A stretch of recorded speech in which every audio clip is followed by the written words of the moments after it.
আগে রাধা পরে কৃষ্ণ। আমরা বলি না মা যে রায় কৃপা ছাড়া কবু কৃষ্ণ কৃপা নয়, লোক মুখে কথা নয়, শ্রীমদ্ ভাগবত গীতায় কয়। তাই আজ বৃন্দাবনে ভগবান কৃষ্ণ রাধা কুণ্ড তীরে বসে আছেন। রাধা কুণ্ড তীরে বসেছেন কার জন্য? রাধা কুণ্ড মানে রাধারানীর কথা মনে পড়ে, যার পাতায় পাতায় লেখা রাধা নাম, কোকিলা গাইছে রাধা। বৃন্দাবনে এমন কোনো গাছ নেই যেখানে রাধা নাম লেখা থাকে না। এই রাধা কুণ্ডে এমন কোনো গাছের পাতা নেই যেখানে রাধারানীর নাম লেখা থাকে না। এমন কোনো ফুল নেই যেখানে রাধারানীর নাম গাইছে না। ফুলের ওপর এমন কোনো ভ্রমর নেই যে রাধা রাধা গাইছে না। সেই জন্য তো নাম রাধা কুণ্ড, যেখানে শুধু চারিদিকে রাধা রাধা রাধা শোনা যায়। সেখানে যখন প্রাণ গোবিন্দ বসে আছেন, ওদিকে শ্রীমতী রাধারানী যমুনাতে জল আনতে যাওয়ার ছলনা করে প্রাণ গোবিন্দের কাছে চরণতলে এসে বসলেন। রাধারানী গোবিন্দের চরণতলে এসে বসলেন। বসে কথা কিন্তু রাধারানী বলছে না, মুখটা ঘুরিয়ে বসে আছে। মানে মনে হচ্ছে আমার কাছে রয়েছেন, মন যেন অন্য কোথাও আছে। হরি বল। তা গোবিন্দ বললেন, রায় কি হয়েছে তোমার? কোথায় হারিয়ে গেল তোমার নয়ন পাখি দুটো? বসে আছো আমার কাছে, কিন্তু মন তো তোমার আমার কাছে নেই। কিছু হয়েছে, তুমি আমায় বলো। রাধারানী বললেন, প্রাণনাথ কি আর বলবো, আমার একটাই প্রশ্ন, যে এ জগতে যারাই তোমার নাম করে তারা অসতী হয়েও সতী হয়ে গেল। আর এতদিন ধরে আমি তোমার পূজা করি, কিন্তু এখনো পর্যন্ত সতী হতে আমি পারলাম না। শাস্ত্রে 5টা সতীর নাম আছে, অহল্যা, দ্রৌপদী, কুন্তী, মন্দোদরী, তারা। পঞ্চকন্যা স্মরণিত্যং সর্বপাপ বিনাশনং। কোনো নারী যদি ঘুম থেকে ওঠেই এই 5 জনের নাম করে, সে সতী হয় মা। কি বললাম? অহল্যা, দ্রৌপদী, কুন্তী, মন্দোদরী, তারা। এই 5 জনের নাম করে যদি কেউ প্রণাম করতে পারে, তার দিন বড় ভালো যায়। এটা শাস্ত্রে বলছে, এটা সতী। কিন্তু আপনারা তো সবাই জানেন, রামায়ণ মহাভারত সবারই জানা আছে। তাহলে বলুন, যে কটা নাম করলাম এগুলো সব সতী ছিল? যদি যুক্তি দিয়ে বলতে যান, তাহলে এরা কেউ সতী তো ছিল না। আমাদের একটা স্বামী, তাই সতী হতে পারছি না। আর দ্রৌপদীর 5টা স্বামী, সে কি করে সতী হয়? তবু কিন্তু তাকে সতী বলে। কুন্তী যে কুমারী অবস্থায় মা হয়েছিল, তাকেও বলছে সতী।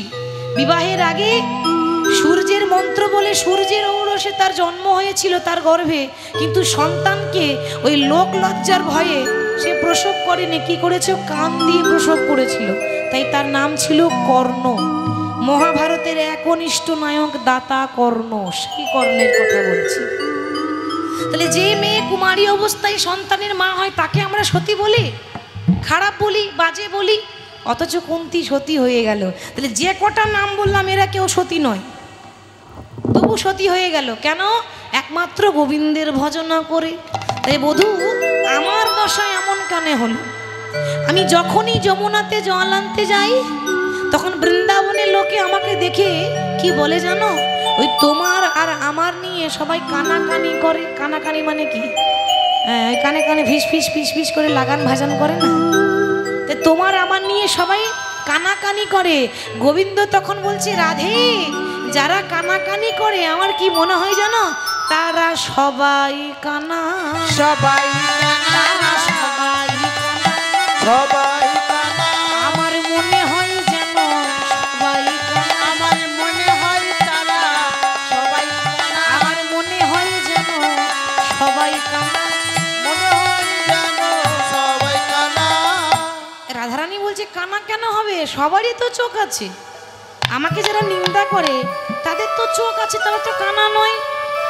গোবিন্দ বললেন, রাই, তাদের চামড়া চোখটাই আছে, কিন্তু এখনো পর্যন্ত জ্ঞান চক্ষুর উদয় হয় নাই। আর জানো রাধে, চামড়ার চোখ দিয়ে কখনো ভগবানকে দেখা যায় না। চামড়ার চোখ দিয়ে যদি ভগবানে দেখা যেত, তাহলে আমি মহাভারতে শুধু অর্জুনকে নয়, আমি একবার দুর্যোধনকে আমার বিশ্বরূপ দেখিয়েছিলাম, কিন্তু বিশ্বরূপ সে চিনতে পারল না। বাবা, আমরা সবাই জানি যে কুরুক্ষেত্রের মাটিতে কৃষ্ণ অর্জুনকে বিশ্বরূপ দেখিয়েছিল, তাই তো? এটা সবাই জানে। কিন্তু আরো একদিন দেখিয়েছিল দুর্যোধনকে, কিন্তু সে চিনতে পারেনি। কোন দিন? 18 দিন যুদ্ধ হয়েছিল কুরুক্ষেত্রের মাটিতে। তো যুদ্ধ চলাকালীন একদিন রাত্রিবেলায় কৃষ্ণ দুর্যোধনের কাছে গিয়ে দাঁড়িয়েছে। দুর্যোধন, বলি সামান্য সম্পত্তি নিয়ে ভাই ভাই মারামারি কেন করছো? সম্পত্তি নিয়েই তো এত কিছু বাবা। এটা কলিযুগ, এই কলিযুগে সব উল্টোই হয়। সম্পত্তি কেন? বাসে করে যদি কোথাও যায় তো সেখানেও শান্তি নেই, বাসে ওঠেও আবার সিট নিয়ে মারামারি, তাই না? ও বলবে দেখো সিটটা আমি আগে থেকে রেখেছি, আর সে বলবে না না আমি আগে থেকে রুমাল দিয়ে রেখেছিলাম, সিটটা আমার আমার। গোটা রাস্তা মারামারি করছে সিট নিয়ে নিয়ে। আর যখনই আপনার স্টপেজ চলে এলো, আপনি সিটটা নিয়ে যেতে পারলেন, এই যে কোম্পানির মালিক তারই গাড়ি তারই সিট, আপনি তো নিয়ে যেতে পারলেন না। মিছিমিছি আমরা মারামারি করি সম্পত্তির জন্য, কোনোটাই আমার নয়। তাহলে কেন ভাইয়ে ভাইয়ে মারামারি করছো দুর্যোধন?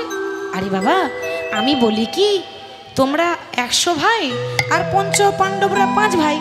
105 ভাই যদি এই হস্তিনাপুরের সম্পত্তি সমান করে ভাগ করো, তাহলে তো মারামারি হয় না, তাহলে কাটাকাটি হয় না, ভাইয়ে ভাইয়ে ঝগড়া করে সীমানায় কাটা দিতে হয় না। দুর্যোধন বলছে, ও তুমি আমাকে জ্ঞান দিতে এসেছো, তুমি আমাকে জ্ঞান দিতে এসেছো? এই কে আছিস, একটা মোটা দড়ি নিয়ে আয়। মোটা দড়ি নিয়ে দুর্যোধন কৃষ্ণকে, একটা স্তম্ভ ছিল, ওই স্তম্ভের মধ্যে দড়ি দিয়ে কৃষ্ণকে বাঁধছে। ভগবান বলছে তোমার ভাগ্য ভালো যে তুমি আমাকে দড়ি দিয়ে বাঁধতে পারলে, তাছাড়া আমাকে বাঁধতেও কেউ পারে না আর আমাকে ধরতেও কেউ পারে না। হরি বল, তোমার ভাগ্য ভালো যে তুমি আমাকে দড়ি দিয়ে বেঁধেছো, সে তোমার বহু জন্মের সার্থকতা। দুর্যোধন বলছে শোনো, এই যে তোমাকে বেঁধেছি না, সারাদিন তুমি ওইখানে বাঁধা থাকবে, সারাদিন তোমাকে খুলবো না। বাঁধার পরে যেই না পেছন দিকে দেখেছে, অমনি কি দেখছে? দেখছে আগে কৃষ্ণ, পিছে কৃষ্ণ, ডাইনে কৃষ্ণ, বামে কৃষ্ণ, চারিদিকে শুধু কৃষ্ণ কৃষ্ণ কৃষ্ণকে দেখতে পাচ্ছে। যখন চারিদিকে কৃষ্ণকে দেখা যাচ্ছে, হরি বল, চারিদিকে যখন কৃষ্ণকে দেখা যাচ্ছে, ভগবান কিন্তু দুর্যোধনকে দেখা দিল। ওমা, আগে পিছে ডাইনে বামে যদি একটা মানুষকে দেখা যায়, তো সে ভগবান হবে না তো কে হবে? দুর্যোধন এত বড় মূর্খ, দেখেও চিনতে পারলো না। চোখ থাকলে হবে না, এত চামড়া চোখে ভগবান দেখা যায় না। ভগবানকে দেখতে গেলে হাজার হাজার টিউবলাইটে জ্বেলে দিলেও দেখা যাবে না বাবা। আর ভগবানকে দেখতে গেলে হাজার হাজার হ্যালোজিন জ্বেলে দিলেও দেখতে পাওয়া যায় না। ভগবানকে দেখতে গেলে সবার হৃদয়ে একটা নয়ন আছে, সেটা হলো জ্ঞানের নয়ন। যতক্ষণ জ্ঞানের নয়ন না খুলবে, ততক্ষণ কেউ ভগবানকে দেখতে পাবে না। নিতাই গৌর হরি বল। তাই গোবিন্দ বলে, ও রাধে, যারা আমাদেরকে কানাকানি করে আমাদেরকে নিয়ে, তারা সবাই কানা। এ জগতে সবাই বলে তুমি নাকি কাঙালের ঠাকুর, এ জগতে সবাই বলে তুমি নাকি দয়াল হরি। তুমি যদি কাঙালের ঠাকুর হয়ে থাকো, তাহলে আমার তাকিয়ে দেখো, তোমার জন্য কলঙ্কের মালা আমি যে আমার গলায় পরে ঘুরছি বধূ হে। আমায় যে দেখে সে শুধু বলে কৃষ্ণ কলঙ্কিনী। কেন, কোন অপরাধের জন্য তুমি এত বড় শাস্তি দিচ্ছ দয়াময়? গোবিন্দ বললেন, রায়, যে কৃষ্ণকে ভালোবাসে তার জীবনে যে আনন্দ থাকে না, তাকে কাঁদতে কাঁদতে তার জনম চলে যায়। যার সাক্ষাৎ প্রমাণ দিচ্ছে মা রামায়ণে। রামায়ণে কি প্রমাণ আছে? রামায়ণে কি প্রমাণ পাওয়া যায়? রামায়ণে এক ভক্ত আছে যার নাম হলো চণ্ডালিনী শবরী। আপনারা সবাই তো শুনেছেন শবরীর কথা। একটা নিচু জাতের মেয়ে ছিল, চণ্ডালের মেয়ে শবরী।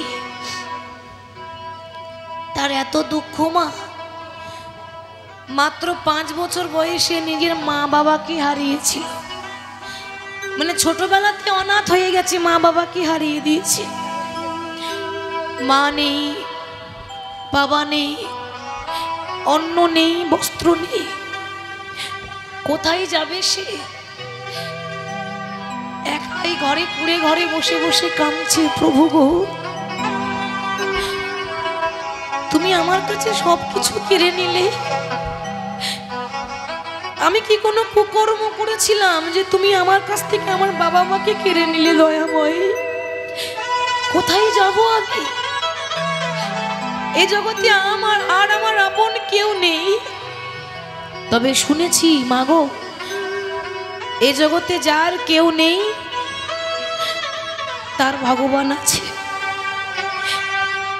জীবনে কোনোদিন নিজেকে একা ভাববেন না।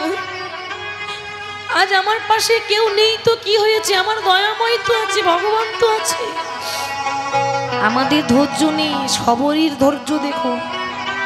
5 বছর বয়স থেকে ওই রাম রাম রাম রাম রাম রাম করতে করতে সংসারও করলো না। এত বয়স হয়ে গেল, ভালো করে হাঁটতে পারে না, হাতে লাঠি নিয়ে নিয়ে যায়, মানে লাঠি ধরে হাঁটে, মানে অতি বৃদ্ধা বয়স হয়েছে। লাঠি একদিন সবাইকে ধরতে হবে বাবা, তাই না? কোনো বয়স্ক মানুষ যখন লাঠি হাতে করে যায়, আমরা ঠাট্টা করি, আমরা ব্যঙ্গ করি, ওই দেখ বুড়ো হয়ে গেছে কেমন যাচ্ছে দেখ। ভুলে যাবেন না, ওই রকম দিন একদিন আমারও আসবে। আমিও এরকম সারা জীবন থাকবো না, আমাকেও লাঠি ধরতে হবে। বেলা যে যায়, বাসনায় আগুন দিতে হবে তো। আর তো কামনা বাসনা নিয়ে পড়ে থাকলে হবে না মা। একটা তাল পাতার কুড়ে ঘরে থাকে, একবেলা খেতে পায়, একবেলা না খেয়ে থাকে।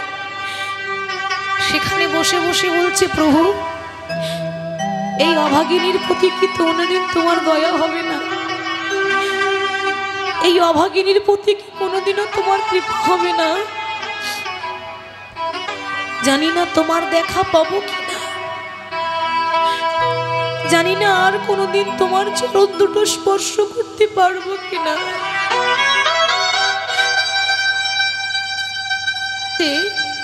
আমার একটা মিনতি রইল,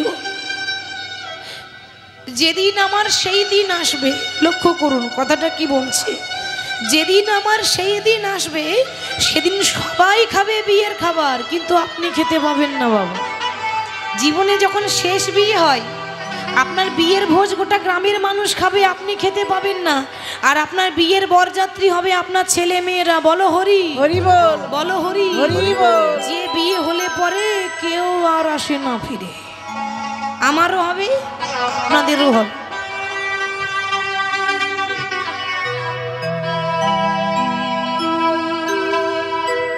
সকল ভক্তের কাছে আমার একটা নিবেদন, এই হরিবাসরের কমিটি দাদা ভাইরা এত কষ্ট করে এই যজ্ঞটি আয়োজন করেছে, তো যখন আপনাদের কাছে যাবে ভিক্ষার পাত্র নিয়ে, আপনারা যে যেমন পারবেন গোবিন্দের জন্য দান করবেন, কারণ দান কখনো বিফলে যায় না। ভগবানকে যদি 1 গুণ দেন, ভগবান আপনাকে দ্বিগুণ ফিরিয়ে দেবে। যখন আপনাদের কাছে ভিক্ষার পাত্র নিয়ে যাবে, আপনারা 2 হাত ভরে যেমন সামর্থ্য হয় একটু দান করবেন, এটাই আমার নিবেদন রইল। কারণ এত সুন্দরভাবে সাজানো হয়েছে, সত্যি খুব ভালো লাগছে। প্রতি বছর যেন এরকম হয়, গোবিন্দের কাছে প্রার্থনা করি প্রতি বছর যেন সুন্দরভাবে হরিবাসর চলতে থাকে, এই আমার গোবিন্দের কাছে নিবেদন রইল। এই কমিটির দাদা ভাইরা কারা কোথায় আছেন, আপনারা যেখানে আছেন একটু ভিক্ষার পাত্র নিয়ে ভক্তদের কাছে যাবেন। আপনাদেরকে যেতে হবে না, আপনাদের কাছে ওনারা আসবেন, আপনারা নিজের সামর্থ্য অনুযায়ী একটু দান করবেন, এটা আমার নিবেদন। তো চণ্ডালিনী শবরী বলছে, প্রভু যেদিন আমার সেই দিন আসবে, সেদিন যদি আমি পার হতে না পারি, শুনেছি মাগো ইহলোক ছেড়ে পরলোকে যেতে গেলে একটা নদী পেরোতে হয়, নদীটার নাম হলো বৈতরণী নদী, তাই না বাবা? ওটা আমাকেও পেরোতে হবে, আপনাদেরও পেরোতে হবে। তা নদী পার করার সময় আমি যদি যেতে না পারি, তুমি যেন আমার হাতে ধরে আমায় একটু পার করে নিও। আমার জীবনে নদীর তুমি নাইয়া রে,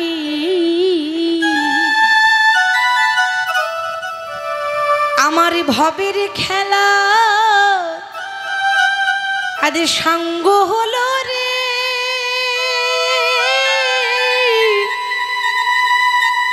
সেদিন দিও পার করি আরে আমার জীবন নদীর নাইয়া। আমার জীবন নদীর নাইয়া রে,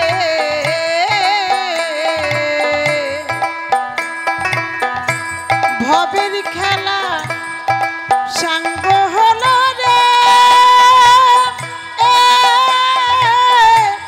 দিও পার করিয়া আমার জীবন নদীর নাইয়া। আমার জীবনের নদীর নাইয়া রে, আমার ভবের খেলা সাঙ্গ হলো রে। দিও পার করি আরে আমার জীবন নদীর নাইয়া। আমার জীবন নদীর নাইয়া রে, আমার ভবের খেলা সাঙ্গ হলো রে, দিও পার করিয়া আমার জীবন নদীর নাইয়া। বন্ধুরে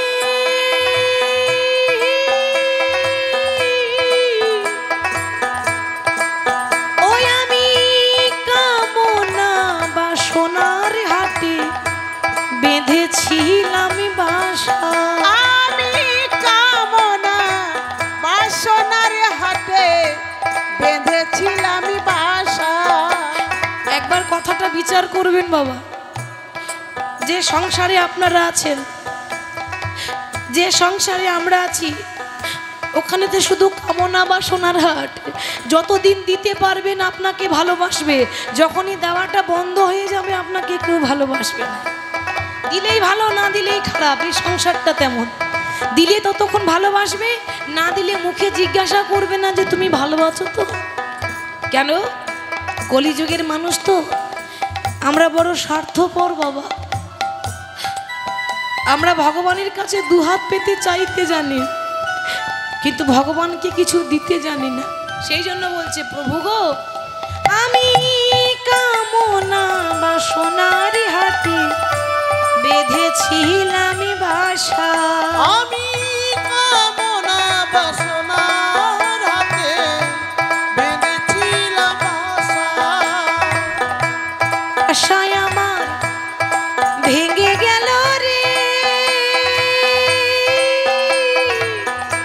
দিও পার করি আরে আমার জীবন নদীর নাইয়া।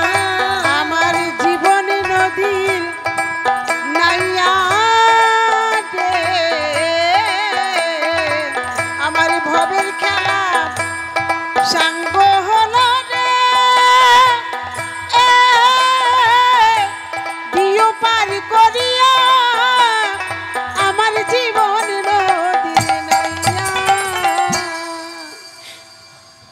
সবরই যখন বসে বসে কাঁদছে, ওমা ভগবান সব সহ্য করতে পারে, কিন্তু কোনো ভক্তের চোখের জল ভগবানের যে সহ্য হয় না। ভগবান আর থাকতে পারলেন না।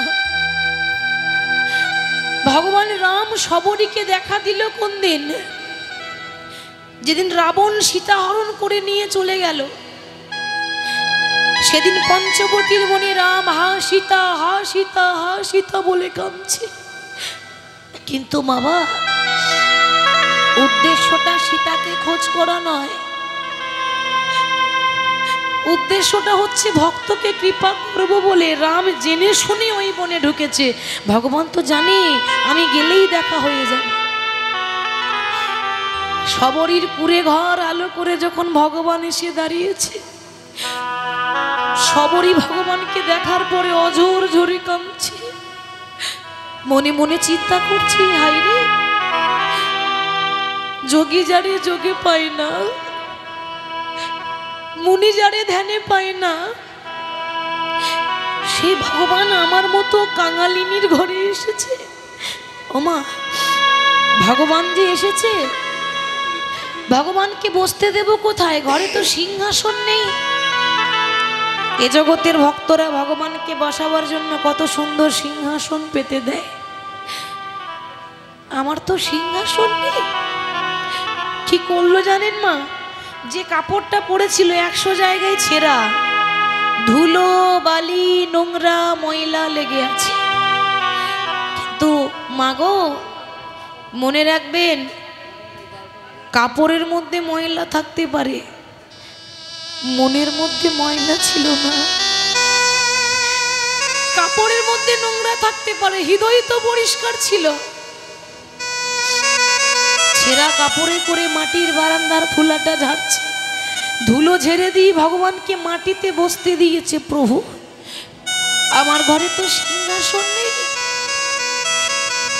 শুনেছি তুমি নাকি কাঙালির ঠাকুর, তুমি যেন নিজ গুণে কৃপা করে আমার এই মাটির ঘর থেকে তুমি সিংহাসন মনে করে গ্রহণ করো দয়াময়। ভগবান বললেন, সবরী এতদিন পরে এসেছি, আমার যে বড্ড ক্ষুধা পেয়েছে, কিছু সেবা দেবে না? সবরই লজ্জায় পড়ে গেল। মনে মনে চিন্তা করছে, সারাদিন আমি নিজেই খেতে পাইনি, ঘরের শাকন্য পর্যন্ত নেই, যে ভগবানকে দেবে। কি দেব আমি প্রভু? তুমি একটুখানি বসো, আমি তোমার সেবার ব্যবস্থা করছি। ভক্তি দেখুন, ভক্তি ছাড়া ভগবান পাওয়া যায় না। কত ভালোবাসা বাবা। ভগবানকে বসিয়ে রেখে সবরই বনে বনে ঘুরছে। ঘুরতে ঘুরতে ঘুরতে ঘুরতে হঠাৎ কুল গাছ দেখতে পেয়েছে। কুল জানেন তো মা, আমরা যে কুল খাই, ওই কুল কিন্তু সে নিজের শাড়ির আঁচলে করে পেরে নিয়ে এসেছে। মনে মনে চিন্তা করছি, ভগবান তো প্রতিদিন রাজভোগ খায়, ভগবান তো 56 ভোগ খায়, তাকে কি কুল দিয়ে সেবা দেওয়া যায়? কিন্তু ভগবান কি বলেছে যে আমাকে দামি দামি মিষ্টি দিয়ে পুজো করতে হবে? বলেছে? কাঙালের ঠাকুর সে অন্য কিছু চায় না। ভগবানের একটাই বাণী, ভক্ত মনে আমাকে দেওয়ার মতো যদি তোমাদের কাছে কিছু না থাকে, প্রত্যেকটা ভক্তকে একটা করে গঙ্গার একটা করে যমুনা তো দিয়েছি। আমাদের দুটো নয়ন, এই নয়ন বাড়ি পরিশোধ করে হা গোবিন্দ তোমার হলাম বলে যদি কেউ ডাকতে পারে, আমি জন্ম জন্মান্তরের মতো তার কাছে দাস হয়ে যাই। সবরই এঠো কুল ভগবানের সেবায় লাগাচ্ছে। কিরকম ভক্তি দেখুন, মানে ভগবানের বদনে তুলে দিতে যাবে, কিন্তু মনে মনে একটা চিন্তা এলো যে আমি যদি কুলটা ভগবানকে দিই, কুলটা যদি টক হয়, কি গো বাবা, কুলের মধ্যে যদি পোকা থাকে তাহলে তো ভগবানের ক্ষতি হবে। ক্ষতি হলে আমার হোক, আমার দয়াময় যেন ভালো থাকে। মরতে গেলে আমি মরব, আমার ভগবানের জন্য কোনো ক্ষতি না হয়। যেই না নিজে খেয়ে দেখছি মিষ্টি, অমনি মিষ্টি কুলটা রামচন্দ্রের বদনে তুলে দিয়েছে। বাবা, শুধু ভক্ত কাঁদছে না, যে সেবা করছে সেও কাঁদছে, অর্থাৎ ভগবানও অঝোর ঝরে কাঁদছে। মনে মনে চিন্তা করছি, এ জগতে আমার কত ভক্ত, মন্ত্রে তন্ত্রে সবাই ডাকে, কিন্তু এমন করে সবরীর মতো চোখের জলে কেঁদে কেঁদে কেউ আমায় ডাকতে পারে না। এমন করে চোখের জলে নয়ন বাড়ি পরিশোধ করে কজন ডাকে, ভগবান যখন এঁঠোকুল সেবা করছে মনের আনন্দে যেন মনে হচ্ছে রাজভোগ খাচ্ছে। পাশেই বসেছিল ভাই লক্ষণ। লক্ষণ বলছে, দাদা ছি ছি ছি ছি, তোমার লজ্জা করে না? তুমি একটা রঘুবংশের ছেলে হয়ে, একটা উঁচু জাতের ছেলে হয়ে একটা নিচু জাতের মেয়ের হাতে এঁঠোকুল খাচ্ছ, ফেলে দাও। আমি কথা দিচ্ছি আমি তোমাকে ভালো ভালো ফল এনে দেব। রাম তখন হাসছে, ভাই তুই জাতটাই দেখলি রে, ভক্তিটা তো দেখলি না। মুচি হয়ে সূচি হয় যদি কৃষ্ণ ভজে, সূচি হয়ে মুচি হয় যদি কৃষ্ণ তেজে। ভক্তিতে ডাকিলে আমি চণ্ডালেরও হই, কিন্তু অভক্তিতে ডাকিলে কোনো ব্রাহ্মণেরও নয়। নিতাই গৌর হরিবোল হরিবোল। তাহলে যদি প্রশ্ন করেন ভগবান কার, ভক্তি যার ভগবান তার। ভক্তি যার নেই ভগবানও তার কাছে থাকে না বাবা। হৃদয়টা পরিষ্কার হতে হবে। তাই রাধারানী বলছি, বধূ হে, আমি তোমায় ভালোবাসি বলে কেউ আমায় সম্মান করে না। দেখবেন যারা একটু কৃষ্ণ নামে দুহাত তুলে একটু যদি আনন্দে নৃত্য করে, তো পাশের লোকগুলো বলে লোকটা পাগল হয়ে গেছে, তাই না? আবার যদি, জানি না আপনাদের এদিকে তো ব্যাপারটা আলাদা, নদীয়ার মানুষ আপনারা, আমাদের বীরভূম জেলায় চলে যান। আমাদের বীরভূমে যদি কাউকে দেখে বলেন জয় নিতাই, সে বলবে তোমার নিতাই তোমার কাছেই থাক, আমার দরকার নাই। মানে নিজে বলবে না আর আপনাকে বলতে দেবে না। আবার যদি কেউ একটু হরে কৃষ্ণ বলতে বলতে যায়, তো কি বলে জানেন? বাবা কত বড় সাধু হয়েছে, মানে এমন করছে যেন আমাদের ভক্তি নাই, মানে ঠাট্টা করে, ব্যঙ্গ করে। খারাপ লাগে দেখে যে আমাদের সনাতন ধর্মটা কোথায় যাচ্ছে বাবা। অন্যান্য ধর্মে দেখুন কত সুন্দর ধর্ম পালন করে, আর আমরা নিজেদের ধর্ম নিজেই নষ্ট করে দিচ্ছি। নিজেরা মানতে পারছি না, আমরা ভগবানকে মানতে পারি না বাবা। তাই রাধারানী বলছি, বধূ হে, তোমায় ভালোবাসি বলে সবাই আমাকে গালাগালি করে, কটু কথা বলে। জানো বধূ, আমার মনে হয় দোষটা লোকের নয়, দোষটা আমার ভাগ্যের। কেন? ওই বিধাতা আমাকে এমন ঘরে জন্ম দিয়েছে যে ঘরে আমি কৃষ্ণ নাম করতে পাই না বাবা। আকাশের পানে চাইতে পাই না। কেন? কালো মেঘ মানে কৃষ্ণকে মনে পড়বে, যমুনার জল আনতে মানা, আর আমার নীল শাড়ি পরতে মানা। তাহলে বলুন ভাগ্যর দোষটা কার? আমারই ভাগ্যের দোষ। লোককে গালাগালি করলে হবে? আমার কপালেই তো কষ্ট আছে, আমার ভাগ্যেই এত কষ্ট, তো লোককে বলে আর কি হবে?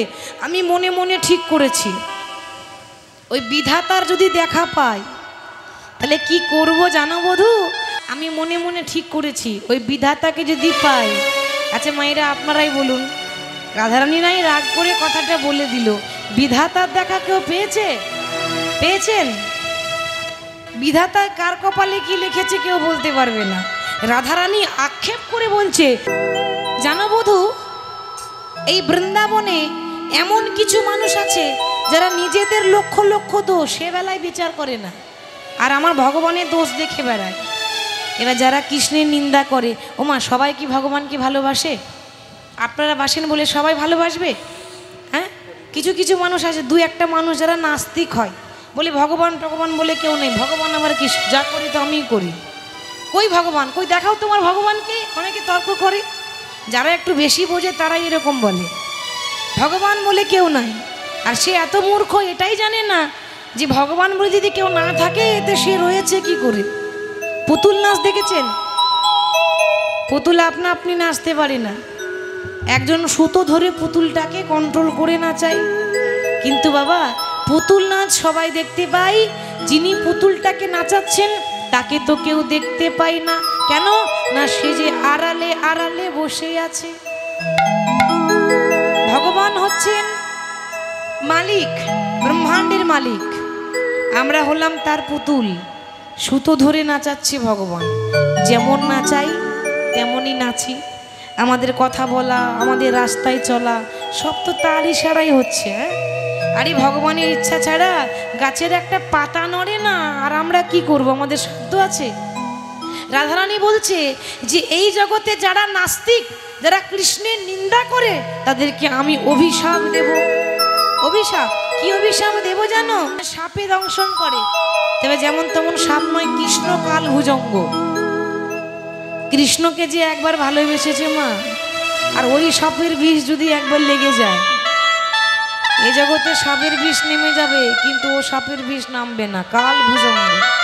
একবার যদি দংশন করে জ্বলে পুড়ে ছাই হয়ে যাবে। এরকমই হয় কৃষ্ণের নামের মহিমা। শুধু তাই নয়, রাধারানী বলছে ললিতারে, মানে সখীরাও বসে আছে, গোবিন্দও বসে আছে, সবাই একসঙ্গে বসে কথাগুলো আলোচনা করছে। ললিতারে, এ জগতে যারা কৃষ্ণকে ভালোবাসে না, আমি তাদেরকেও অভিশাপ দেব। কি অভিশাপ জানিস? আমার বধুরে দেখে যারা ভাবে পরে, আমারও বধুরে, ভাই আমারও বধুরে, আমারও বধুরে দেখে দেবা ভাবে পর, আমারই বধুরে দেখে যারা ভাবে পর, আমারই বধুরে দেখে যারা ভাবে পর। আমি রাধারানী হয়ে অভিশাপ করলাম। কি অভিশাপ করব জানিস?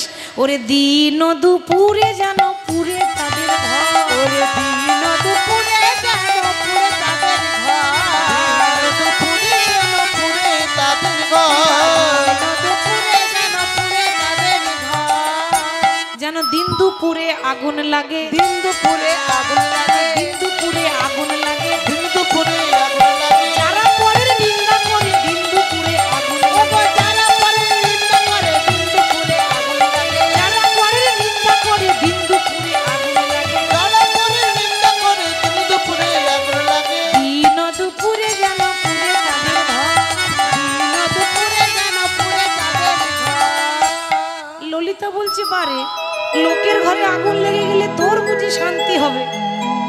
রাধারানী বলছে, ললিতারে বুঝলি না, ভগবানের কথা করে বোঝার ব্যাপার আছে। একটা বাইরের মানে হয়, একটা ভেতরের মানে হয়। বাইরে মানে আপনারা ভাবেন তাহলে লোকের ঘরে আগুন লাগতে বলছে, তা তো নয়। রাধারানী বলছে, যারা আমার কৃষ্ণকে পর ভাবে, যারা কৃষ্ণের নিন্দা করে, যারা লোকের নিন্দা করে, তাদের জন্য দিন দুপুরে ঘরে আগুন লেগে যায়। আগুন মানে কোন আগুন? আর ঘর মানে কোন ঘর? এই ইট পাথর বালি সিমেন্টের ঘর নয় ও বাবা, যে ঘরে একবার পুড়ে গেলেও নতুন করে আরে তৈরি হয় না, যে ঘর একবার ভেঙে গেলেও আর নতুন করে তৈরি হয় না। কোন ঘর আছে এরকম ঘর জানা আছে? একবার যদি পুড়ে যায় আর তৈরি হবে না। একবার যদি ভেঙে যায় তো কোনো কারিগর, কোনো মিস্ত্রি জয়েন্ট করতে পারবে না। সেটা কোন ঘর? সেটা হলো আমাদের দেহ ঘর, আমাদের হৃদয় ঘর। এই ঘরে যখন আগুন লাগবে না, তখন লাখ টাকা দামের অহংকার 1 টাকার দেশলাই কাটিতে শেষ হয়ে যায়। হরি বল। ওই জন্য রাধারানী বলছে যে লোকের ওই ঘরে নয়, যেন এই ঘরে আগুন লেগে যায়। ওরে আমার যেমন দিন দুপুরে আগুন লেগেছে। দিন দুপুর মানে কি গো? আমাদের যেমন 3টি কাল, সকালবেলা, দুপুরবেলা, সন্ধ্যাবেলা। ওরকম আমাদের মানুষের জীবনে 3টে কাল আছে, শিশুকাল এবং যৌবনকাল এবং বৃদ্ধাবেলা। তাহলে শিশুবেলা, যৌবনবেলা, বৃদ্ধাবেলা, এই 3টে যে বেলা আমাদের জীবনে আসে। শিশুকাল মানে কি গো?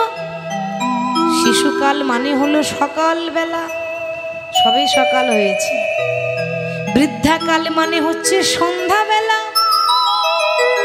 তাহলে যৌবনকাল মানে কি হবে? যৌবনকাল মানে হলো দুপুর বেলা। আমার যেমন যৌবন অবস্থায় কৃষ্ণ বলে কেঁদে কেঁদে ঘরটায় আমার পুড়ে গেল, ঠিক সেরকম যারা আমার নিন্দা করে, যারা আমার কৃষ্ণের নিন্দা করে, তাদের জন্য দুপুর বেলায় হৃদয় ঘর পুড়ে, দুপুর বেলায় হৃদয় ঘর পুড়ে।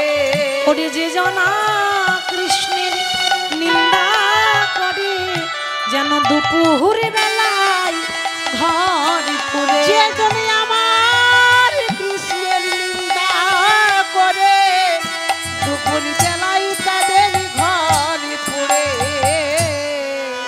ললিতা বলছে, আচ্ছা রাই, তাহলে কৃষ্ণ ভজন করতে গেলে কোন সময়ে করা দরকার? শিশুকালে না বৃদ্ধাকালে না যৌবনকালে? বলে দেখ সখী, শিশুকাল থেকে পথে নামতে হবে, কারণ পথ বড় দুর্গম। সকালবেলা যদি বেরিয়ে যান সময় মতো পৌঁছে যাবেন, আর যদি বেরোতে দেরি হয়ে যায় তাহলে পৌঁছাতেও দেরি হয়ে যাবে, ঠিক তো? সকালবেলা যদি বেরিয়ে যান ঠিক দুপুরবেলা মানে যৌবনকালে সঠিক সময়ে দেহটা গোবিন্দের সেবায় লেগে যাবে। আর সঠিক সময় হচ্ছে যৌবনকাল। কেন বলছি জানেন? এ সময় আমাদের কাম, ক্রোধ, লোভ, মোহ, মদ, মাৎসর্য ষড়রিপু আমাদের বড় চঞ্চল হয়ে যায়।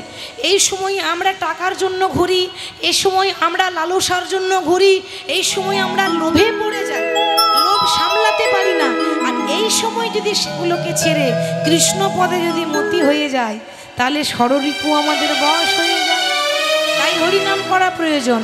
হরি নামে একেবারে বলো না, কৃষ্ণ নামে একেবারে বলো না, এই হরি নাম জপয় বিরাম, এই নামে জীবনের সাধন। ও হরি নাম ধরে দিয়ে বলো না, কৃষ্ণ নামে একেবারে বলো না, এই হরি নাম জপয় বিরাম, এই নাম জীবনের সাধনা। হরি নাম একেবারে বলো না, কৃষ্ণ নামে একেবারে বলো না, এই হরি নাম জপয় বিরাম, এই নামে জীবনের সাধন। হরি নামে একেবারে বলো না, কৃষ্ণ নামে একেবারে বলো না, এই হরি নাম জপয় বিরাম, এই নাম জীবনের সাধনা।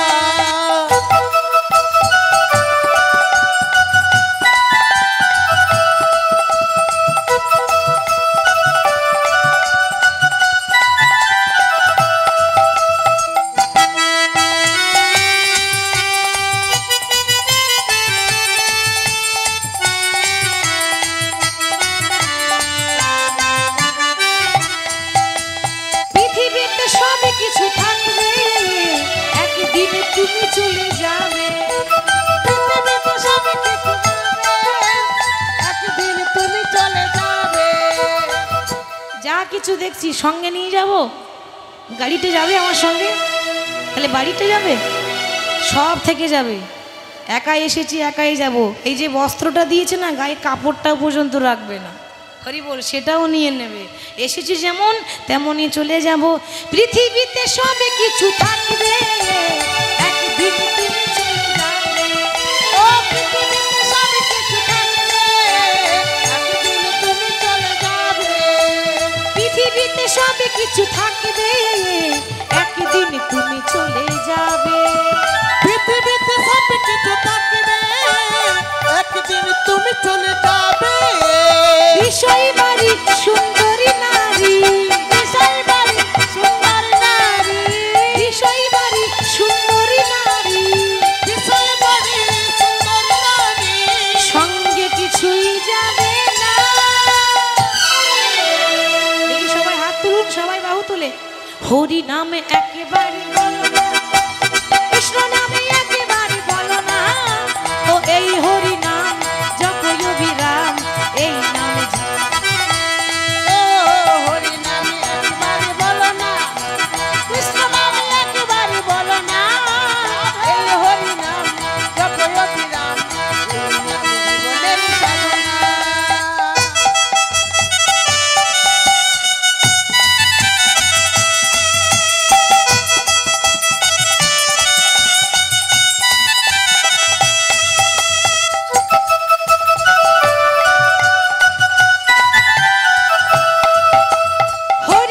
হরি বলো ভাই, হরি নামে ছাড়া গতি নাই। হরি বলো ভাই, হরি নাম ছাড়া গতি নাই। হরি বলো ভাই, হরি নামে ছাড়া গতি নাই, নাই। হরি বলো ভাই, হরি নাম ছাড়া গতি নাই। বিষয় বাড়ি সুন্দরী নারী, বিষয় বাড়ি সুন্দর নারী, বিষয় বাড়ি সুন্দরী নারী, বিষয় বাড়ি সুন্দর নারী, সঙ্গে কিছুই যাবে না। সারাদিন কাজ করে এসে যে সুন্দরী স্ত্রীর মুখটা দেখে শান্তি হচ্ছে, সে সঙ্গে যাবে? সেও সঙ্গে যাবে না। হরি নামে একেবারে বলো না, কৃষ্ণ নামে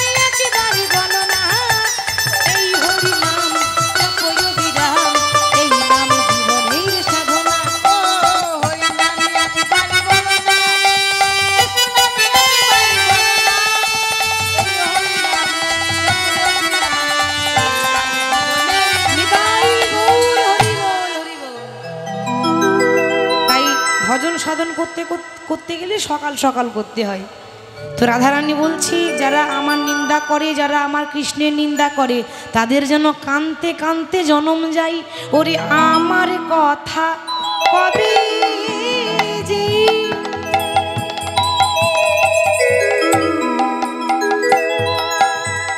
সখীরে আমার মতোই, সে যে আমার মতোই হবে সে। আমার কথা কবে যে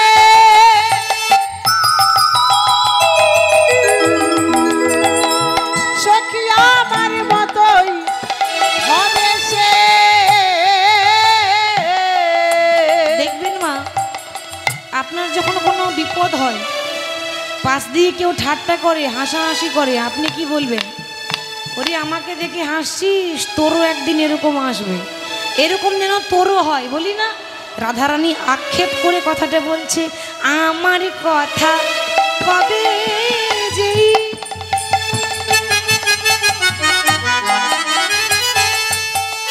ওরে আমার মতোই হবে সে। আমার কথা কবে যে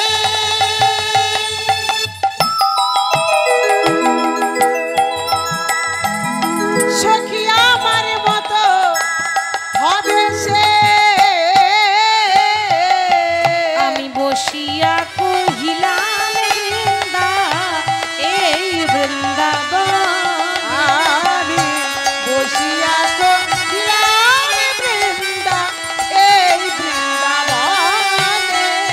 যেন আমার মতো তাকে কাঁদতে হয়, যেন আমার মতো কাঁদতে যেন আমার মতো তাকে কাঁদতে হইব।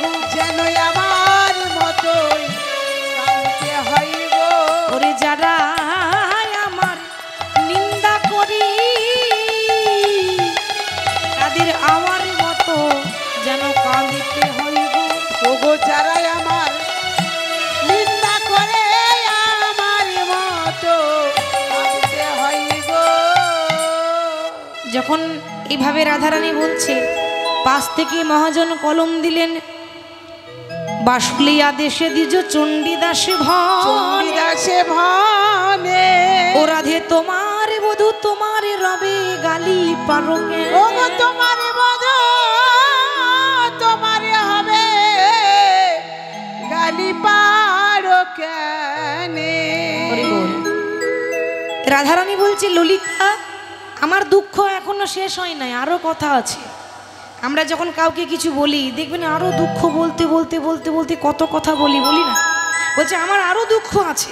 কি দুঃখ জানিস? বলতে পারিস সখী কা বানা যায়তে যমুনা বাড়ি হরণে, এই বৃন্দাবনে যমুনার জল আনতে কে না যায়? ললিতা বলছে সবাই যাই, তো সবাই যদি যায় তা আমাকে লোকে কলঙ্কিনী বলে কেন? হরি বল। ললিতা বলছে কেন বলবে না?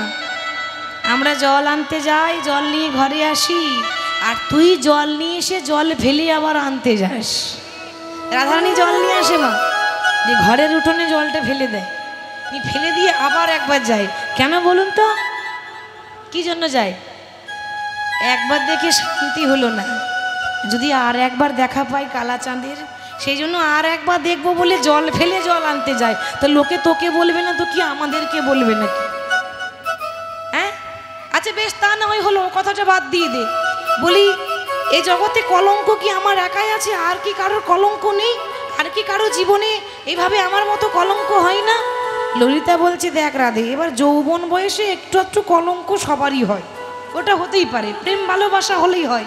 কিন্তু কি জানিস তো, তোর মতো কলঙ্কিনী হতে কেউ পারবে না। কেন?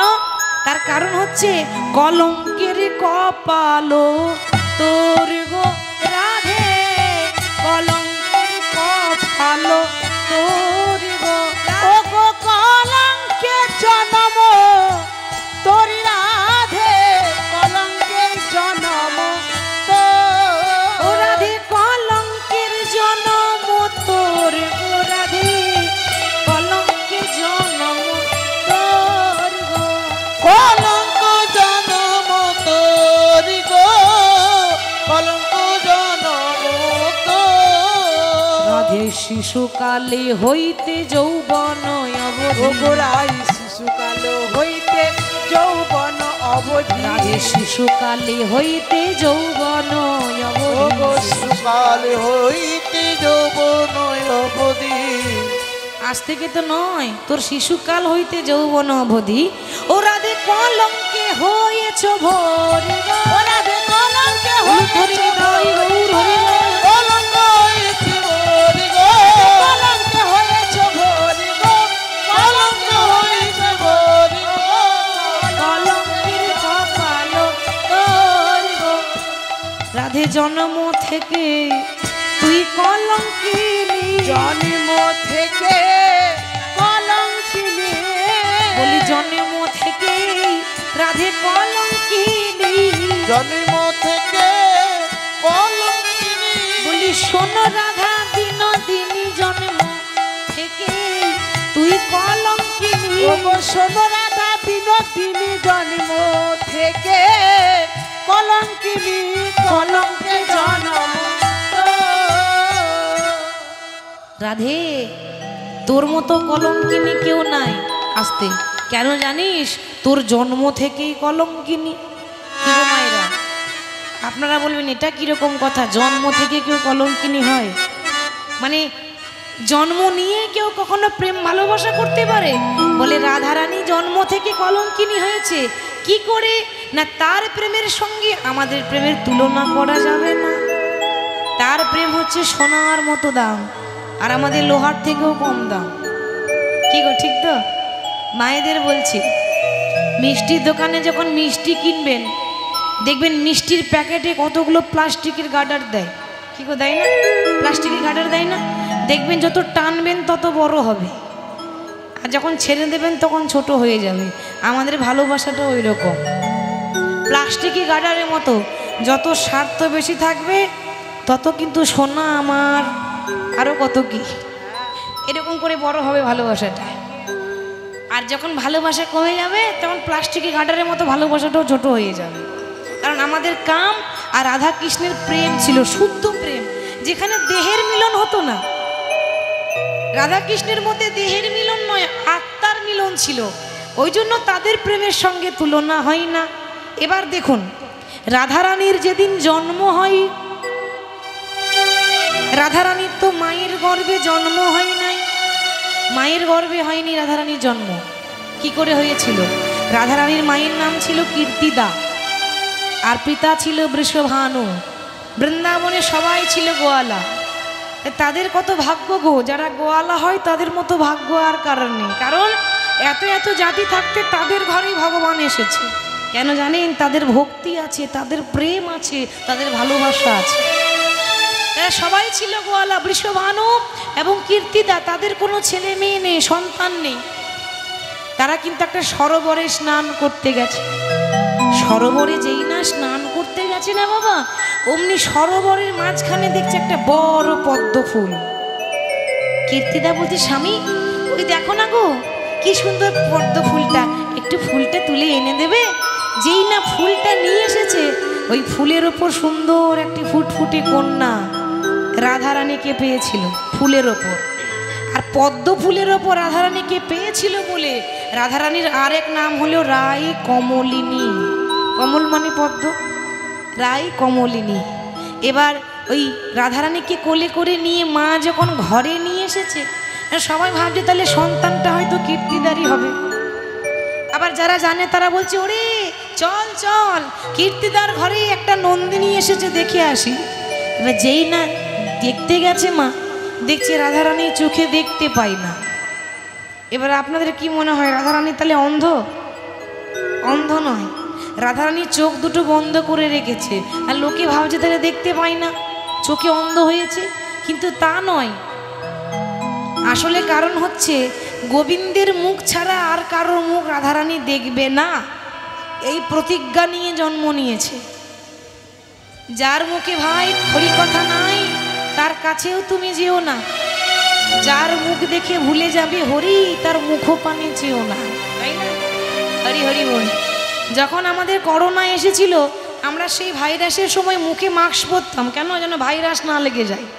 আমি বলবো করোনাকে দেখে মাস্ক পরবেন না, যারা হরি কথা বলে না তাদেরকে দেখে মাস্কটা পরুন, তাদের থেকে দূরে থাকাই ভালো, তাদের ভাইরাস লেগে যাবে বাবা। তাহলে হরি কথা ছাড়া জীবনটা বৃথা হয়ে যায়। তাহলে রাধারানী চোখ বন্ধ করে রেখেছে, সবাই যখন দেখতে যাচ্ছে, মা যশোদা কৃষ্ণকে কোলে করে নিয়ে দেখতে গেছে। কৃষ্ণ তো তখন ছোট, মা যশোদা যখন গল্পতে ব্যস্ত, কৃষ্ণ মায়ের কোল থেকে নেমেছে, দিয়ে হামাগুড়ি দিতে দিতে যাচ্ছে। হামাগুড়ি দিতে দিতে গিয়ে রাধারানীর বুকটা স্পর্শ করে বলছে, রাই, যার জন্য চোখটা বন্ধ করে রেখেছো সে তো চলে এসেছে, বলি একবার নয়নে মিলে চেয়ে দেখো। আর যেই না চোখ খুলেছে অমনি কার মুখে দেখেছে? মা, মা বাবার মুখ দেখেনি জন্ম নিয়ে, কার মুখ দেখলো? ভগবানের, যাকে ভালোবাসে তার মুখ দেখলো। ওই জন্য ললিতা বলছে, সে কি রে, সেদিন তো আমরা ছিলাম না যে ধরে বেঁধে প্রেম করা শেখাবো, তা সেদিন তো আমরা ছিলাম না। বলে সেদিনে কে বা শেখালো, সেদিনে কে বা শেখালো, ওই কৃষ্ণ রূপে নয়ন দিতে সেদিন কে বা শেখালো, ওই কৃষ্ণ রূপে নয়ন দিতে সেদিন কে বা শেখালো। ওরে আমরা তো সেদিন ছিলাম না গো, সেদিন কে বা শেখালো। আমরা সেদিন ছিলাম না গো, সেদিন কে বা শেখালো। কলঙ্কের জনম তোর গো রাধে, কলঙ্কের জনম তোর গো। গোবিন্দ বলছে, দেখো রাধে, এতক্ষণ থেকে তোমার মনে দুঃখ শুনলাম, সবাই তোমাকে গালাগালি করে, কটু কথা বলে, তোমার নিন্দা করে, তো বেশ এমন কিছু করব যে যারা নিন্দা করে তারাই প্রশংসা করবে, যারা গালাগালি করছে তারা তোমার চরণে প্রণাম করবে। কি করবে বধূ, তুমি অপেক্ষা করে যাও, দেখো এরপর আমি কি করি। রাধারানীকে বুঝিয়ে সান্ত্বনা দিয়ে মা যশোদার কাছে গোপাল যাচ্ছে। কেমন ভাবে রাই প্রভু পেল, গোপাল পাড়ায় পাড়ায় নেচে বেড়ায় কেন বলুন তো? যখন মাখন চুরি করতে গিয়ে ধরা পড়ে যায়, তখন গোপীরা বলে, দেখ তোর মাকে বলে দেবো তুই আমার ঘরে চুরি করেছিস। গোপাল বলে, দেখো বলো না গো, নালে আমার মা বড্ড বকাবকি করবে। তাহলে বলবো না, শর্ত আছে, আমাদের নাচ দেখাতে হবে। যদি নাচ করিস তাহলে কিন্তু আমরা নালিশ করব না, আর যদি নাচ না করিস তাহলে নন্দ মহারাজের কাছে অভিযোগ করব যে তোমার ছেলে আমার ঘরে চুরি করছে। ওই জন্য গোপাল পাড়ায় পাড়ায় নেচে বেড়ায়, আর ভগবানকে নাচাতে সবার ভালো লাগে। ওই জন্য সবাই বলে, একটু নাচ দেখানা রে গোপাল, একটু নাচ দেখানা রে গোপাল। তা বলি, ও গোপাল, সবার মুখে শুনেছি তুই ভালো নাচতে পারিস, একটু নাচ দেখাবি? যদি একটু নাচ দেখাতে পারিস তোকে পেট ভরে মাখন খাওয়াবো, যা। গোপাল বলছে, ও মা, নাচতে তো বলছো, তো নাচতে গেলে তো বাজনার দরকার হয়, বাজাবে কে? কেন আমরা বাজাবো? বলরামের মা রোহিণী এবং আমি আছি তো, বাজনা লাগবে না, এই যে করে তাল দেবো, আর এই তালে তালে তুই নাচবি। কেমন ভাবে দিচ্ছে বাবা, একবারে নাচো রে আমার ওরে নীলমণি রে, উলুধ্বনি সবাই মিলে, আমার ওরে নীলমণি রে, নাচো রে আমার ওরে নীলমণি রে, নাচো রে আমার ওরে নীলমণি রে, নাচো রে আমার ওরে নীলমণি রে, নাচো রে। যত পারো খেতে দেব, যত পারো খেতে দেব, যত পারো খেতে দেব, যত পারো খেতে দেব, ক্ষীর স্বর্ণমণি রে, নাচো রে আমার ওরে নীলমণি রে। নাচো রে আমার ওরে নীলমণি রে, নাচো রে। আচ্ছা মায়েরা, আপনারা আপনাদের ছেলেকে কি করে আদর করেন আপনারা ভালো জানবেন, আমি আর কি করে জানবো? আপনারা মা হয়েছেন, মর্মটা তো আমার থেকে ভালো জানবেন। আপনারা ছেলেকে কি করে আদর করে? সোনা আমার, চাঁদ আমার, মানিক আমার, আরও কত কি আমার, অত শত আমি এখন জানি না, তাই না? ওইভাবে আদর করে তো। তাহলে মা যশোদা আদর করে বলছে, ও গোপাল, আমার বাপে ধনে বাপের ঠাকুর শ্বশুরের নাতি রে, আমার বাপে ধনে বাপের ঠাকুর শ্বশুরের নাতি রে, বাপি ধনে বাপের ঠাকুর শ্বশুরের নাতি রে, তোকে খেলাতে ঘরাইয়ে দেব, আমি খেলাতে গড়াইয়ে দেব, তোকে খেলাতে ঘরাইয়ে দেব, খেলাতে গড়াইয়ে দেব, মত মত হাতি রে, নাচো রে আমার ওরে নীলমণি রে, ওরে আমার ওরে নীলমণি রে, নাচো রে নাচো। বাপে ধনে শ্বশুরের নাতি রে। ওরে বাপি ধনে বাপের ঠাকুর শ্বশুরের নাতি রে। বাপে ধনে বাপের ঠাকুর শ্বশুরের নাতি রে। বাপি ধনে বাপের ঠাকুর শ্বশুরের নাতি রে। খেলাতে ঘরাইয়ে দেব, খেলাতে গড়াইয়ে দেব, খেলাতে ঘরাইয়ে দেব, খেলাতে গড়াইয়ে দেব। মদ মত হাতি রে। নাচো রে নাচো, ওরে ওরে নীলমণি রে। নাচো রে নাচো, আমার হয়ে নীলমণি রে। নাচো রে নাচো, ওরে নীলমণি রে। নাচো রে নাচো। যশোদা রোহিণী দুজন দেয় করো তালি রে। যশোদা রোহিণী দুয়ে তাই করো তালি রে। রোহিণী দুজন দেয় করো তালি রে। যশোদা রোহিণী দুয়ে তাই করো তালি রে। তাহার মাঝে নাচে আমার, তাহার মাঝে নাচে আমার, তাহার মাঝে নাচে আমার তাহার মাঝে নাচে আমার। শ্যাম বনমালী রে। নাচো রে নাচো রে, ওরে নীলমণি রে। নাচো রে নাচো, মণি রে। নাচো রে নাচো, আমার ঘরে নীলমণি রে। নাচো রে নাচো। আমার গোপাল দেখছি মা তো বেশ নাচাচ্ছে আমাকে। নাচলে তো হবে না, তালে ঠিক থাকতে হবে। কেন?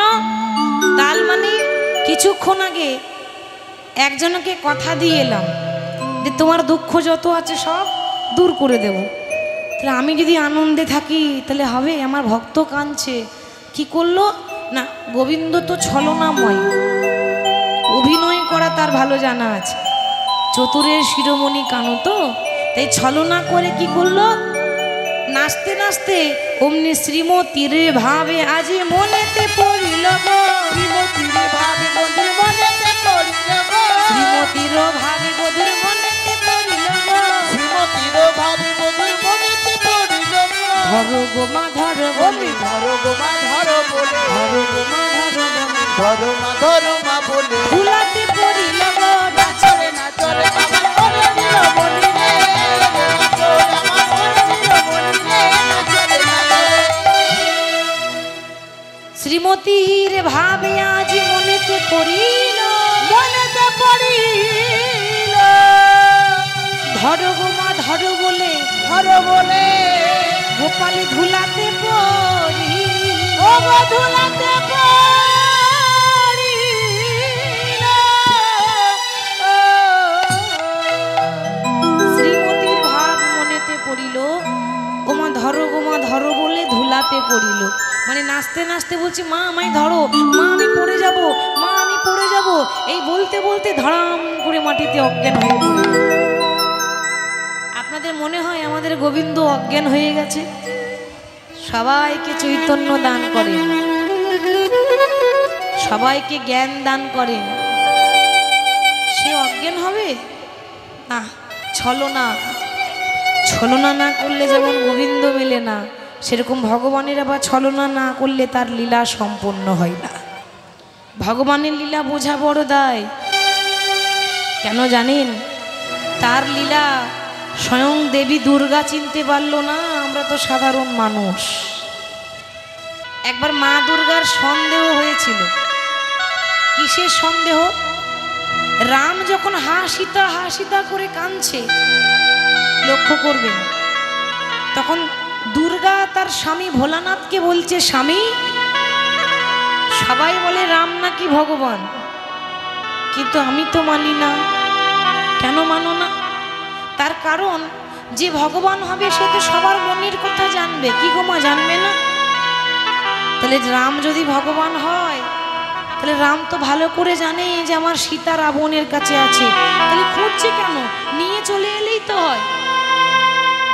5 মিনিট লাগবে না সীতাকে নিয়ে আসতে, তাহলে শুধু শুধু এত করছে কেন, এত কাঁদছে কেন? ভোলানাথ বলছে, পার্বতী, ওটা প্রভুর লীলা চলছে, তুমি যেন বাধা দিও না। মা দুর্গার মন মানছে না, বলছে পরীক্ষা আমি করব, কত বড় ভগবান হয়েছে রাম, আমিও দেখতে চাই। কি করলো? মহিষাসুর মর্দিনী দেবী দুর্গা মা সীতার মতো শাড়ি পরেছে, সীতার মতো ঘোমটা নিয়েছে, ডুপ্লিকেট সীতা সেজেছে।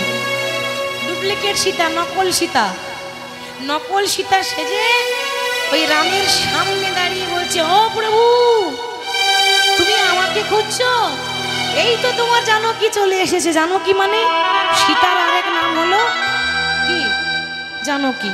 সীতার আরেক নাম জানকী। তো এই তো তোমার জানকী এসেছে, আমার জন্য কাঁদছো কেন? এই তো আমি এসেছি।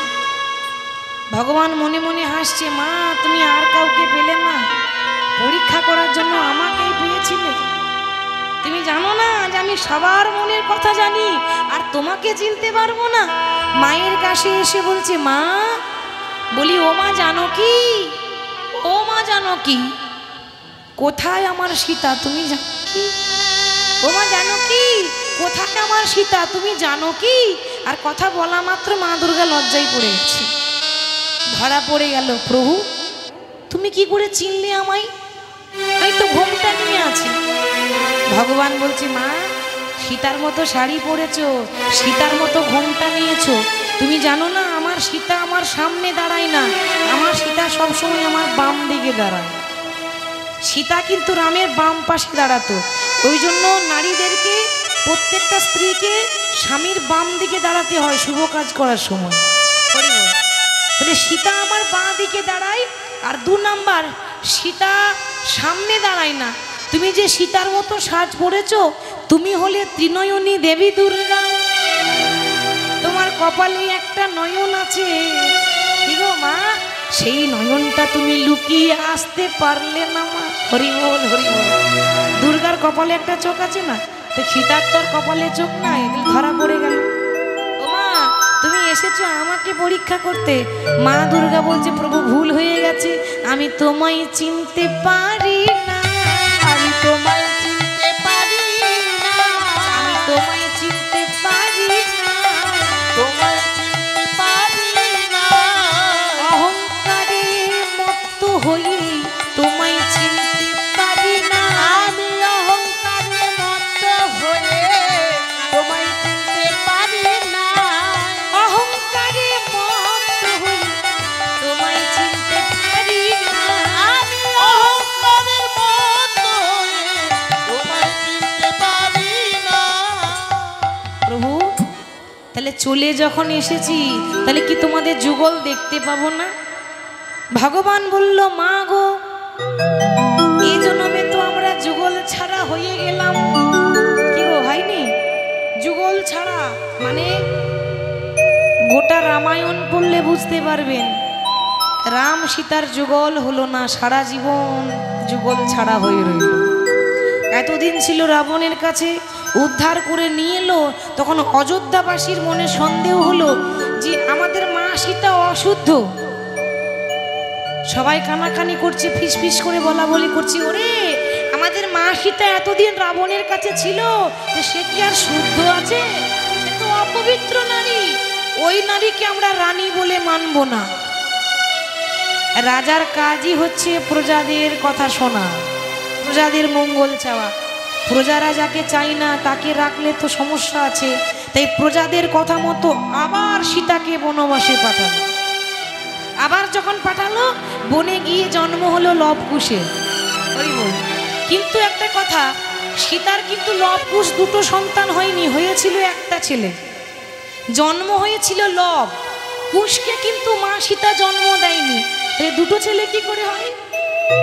মা সীতা ছিল বাল্মীকি মুনির আশ্রমে, আশ্রয় নিয়েছিল, তাকে নিজের বাবার মতো করে শ্রদ্ধা করত। একদিন বলছে, বাবা আমার লবকে আপনি একটু দেখবেন, আমি একটু স্নান করে আসি। আর যেই না বলেছে লবকে একটু দেখবেন আমি স্নান করে আসি, এই লব এত দুষ্টু, এত চঞ্চল, ছোট ছেলে তো, এত দুষ্টু, এত চঞ্চল, কি বলবো। লব কিন্তু চঞ্চলের জন্য একটু লুকিয়ে গেল, মানে কষ্ট দেব বলি, মাকে একটু জ্বালাতন করব বলি। তো লব যখন বনে লুকিয়ে গেল, গুরুদেব কিন্তু ধ্যানে বসেছিল, যেই না চোখ খুলে দেখছি লব নেই, সর্বনাশ। আমার সীতা এলে আমি কি উত্তর দেব, যে লবকে আমি লক্ষ্য করে রাখতে পারলাম না, লবের খেয়াল রাখতে পারলাম না। কি করলো জানেন? বাল্মীকি মুনি যে আসনে বসে ধ্যান করছিল, সে আসনটা ছিল কুশের আসন, কুশ আসন। সেই কুশ আসন থেকে একটা কুশ বের করে একটা সুন্দর একটা পুত্র সন্তানের জন্ম হয়েছিল, তারই নাম হচ্ছে কুশ। হরি বল। দুজনে একই রকম দেখতে, সেই হেতু সীতার 2টো ছেলে, লব আর কুশ। কুশ থেকে জন্ম বলে তার নাম কুশ হয়েছিল।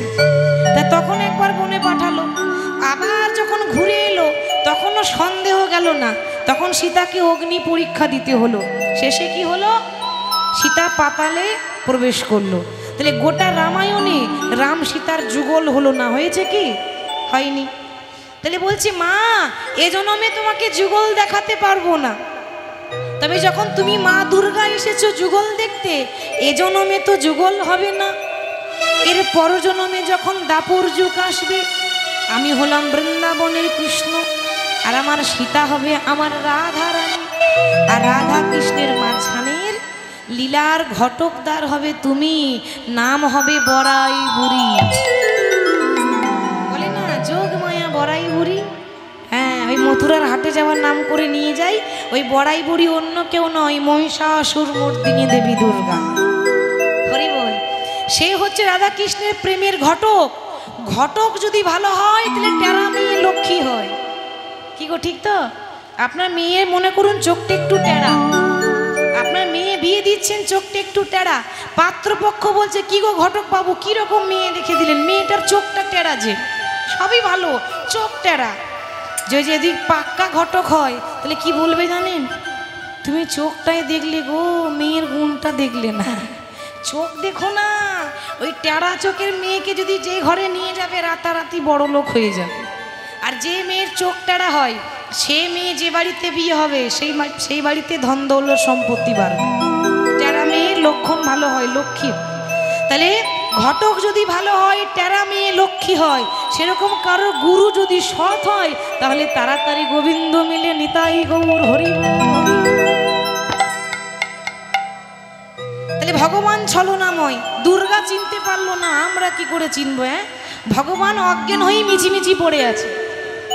মনে মনে ভাবছে দেখি আমার জন্য কে আজকে কত কাঁদে, কার কত চিন্তা দেখি। কানে শুনতে পাচ্ছে, চোখ কিন্তু বন্ধ আছে।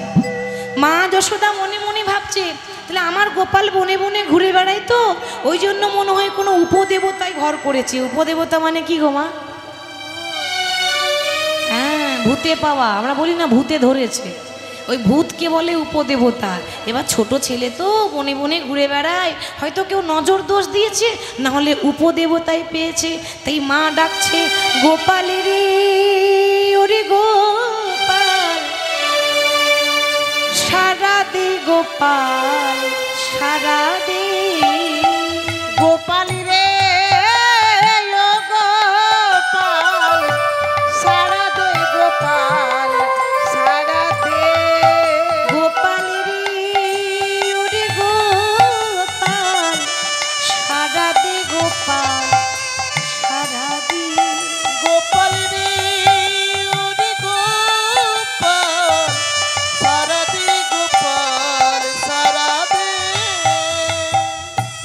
যে বাঁশি বাজিয়েছিলিস বৃন্দাবনেতে, যে বাঁশি বাজিয়েছিলিস বৃন্দাবনেতে, যে বাঁশি বাজিয়েছিলিস বৃন্দাবনেতে, যে বাঁশি বাজাইছিলিস বৃন্দাবনেতে, সেই বাঁশি বাজারে একবার সবারই প্রাণে। সেই বাঁশি বাজারে একবার সবারই প্রাণেতে। ওরে গোপাল গোপাল সারা দে, গোপাল রে ওরে গোপাল সারা দে, গোপাল সারা দে। গোপাল গোপাল, ওরে আমার সাত নাই পাঁচ নাই, আমার আদরের ধন, একবার সাড়া দে। কি হয়েছে তোর আমায় বল। মা কাঁদছে, বাবা কাঁদছে, আদরের ছেলে, একমাত্র ছেলে, আদরের ধন যদি পড়ে থাকে তাহলে কোন মা বাবার চিন্তা হয় না মা। আর গোপালকে দেখে গোপালের যারা বন্ধু, শ্রীদাম, সুদাম, দাম, বসুদাম, তারাও কাঁদছে। শ্রীদাম বলে গোপাল, আমরা প্রত্যেক দিন ওই খেলা করতে গিয়ে তোকে এঁঠো ফল দিতাম, ওই জন্য কি তুই আমাদের ওপর রাগ করে চলে গেলি? ফিরে আয় গোপাল, একবার আমাদের ডাকে সাড়া দে।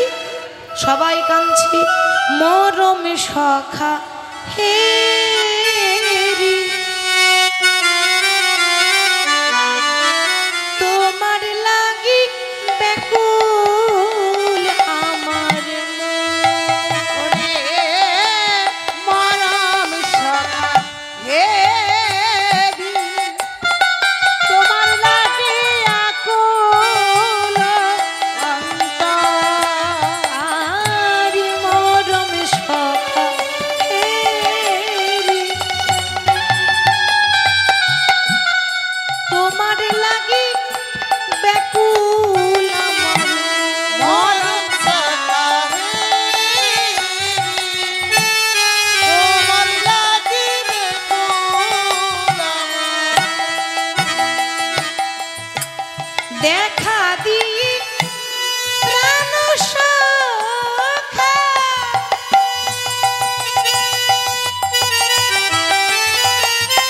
একবার রাখো হে পরা,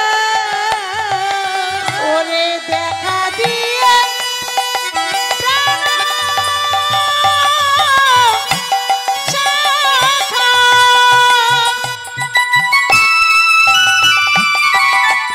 রাখো হে অন্তর। মরম সখা হে রে, তোমার লাগি ব্যাকুল আমার মরম সখা হে রে, তোমার লাগি ব্যাকুল মরম সখা হে রে, তোমার লাগি ব্যাকুল আমার মরম সখা হে রে, তোমার লাগি ব্যাকুল অন্তর। সবাই কাঁদছে। ও মা, ওদিকে শ্রীমতী রাধারানী এখনো জানে না যে তার গোবিন্দ অজ্ঞান হয়ে পড়ে আছে। কি করে জানবে? সে তো শ্বশুর বাড়িতে আছে। রাধারানী বাপের বাড়ি হচ্ছে বারসানা গ্রাম, আর রাধারানীর শ্বশুর বাড়ি হচ্ছে জাবট গ্রাম, অনেক দূর। এবার সেখান থেকে কি করে শুনতে পাবে? এবার দেখি, গোবিন্দ যখনই বৃন্দাবনে বাঁশি বাজায়, ওই যমুনার তীর না হলে নিধুবন, আর রাধারানীর শ্বশুর বাড়ি সেখান থেকে 24 কিলোমিটার দূর। শুনতে পাবেন? 24 কিলোমিটার দূর থেকে বাঁশি শোনা যায়। বৃন্দাবনে শোনা যেত, 24 কিলোমিটার দূর থেকে কৃষ্ণের বাঁশি শোনা যাচ্ছে। হরি বল। এবার এত দূর থেকে খবর পাবে কি করে যে আমার কৃষ্ণ অজ্ঞান হয়ে আছে? তাহলে খবরটা তো কাউকে দিতে হবে। কৃষ্ণ অজ্ঞান হয়ে আছে, খবরটা ছড়িয়ে গেল গোটা বৃন্দাবনে। ললিতা ভাবছে, আমার রাধারানী তো জানি না, আমি যাই একটু বলে দিয়ে আসি। আর যেই না ছুটতে ছুটতে রাধারানী শ্বশুর বাড়ি যাচ্ছে, গিয়ে দেখছে কি রাধারানী গোবিন্দের জন্য বসে বসে একটা মালা নিচ্ছে। ভাবছে আমার গোবিন্দ যখন আসবে, আমার মালাখানি আমার গোবিন্দের গলায় পরিয়ে দেব। আমার অনুরাগের গাথা মালা আমি পরাবো বন্ধুর গলে। আমার অনুরাগের গাথা মালা পরাবো বন্ধুর গলে। অনুরাগের এই অনুরাগের গাথা মালা আমি পরাবো বন্ধুর গলে। আমার অনুরাগের গাথা মালা পরাবো বন্ধুর গলে। আমার বধূ যদি নাই বায়াসে, আমার বধূ যদি নাই বায়াসে, আমার বধূ যদি নাই বায়াস, আমার বধূ যদি নাই বায়াসে, ভাসাবো যমুনার জলে। আমার অনুরাগের উলুধ্বনি নিতাই গৌর হরি। পরাবো বন্ধুর গলে। অনুরাগের গাথা মালা পরাইব বধূর গলে। অনুরাগের গাথা মালা পরাবো বধূর গলে। মালা গাচ্ছে আনন্দে।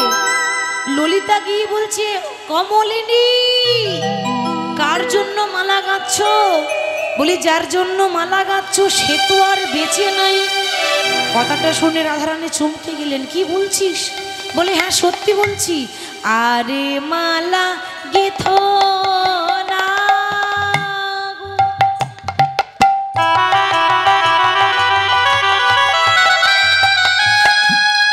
ও গো কমলিনী, আরে মালা গেথো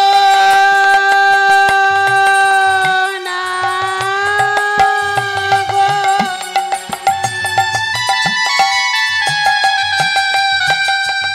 ও গো রাধা বিনোদিনী, বিনোদিনী, বিনোদিনী, তুমি এমন করে আর মালা বসে বসে গেথো না।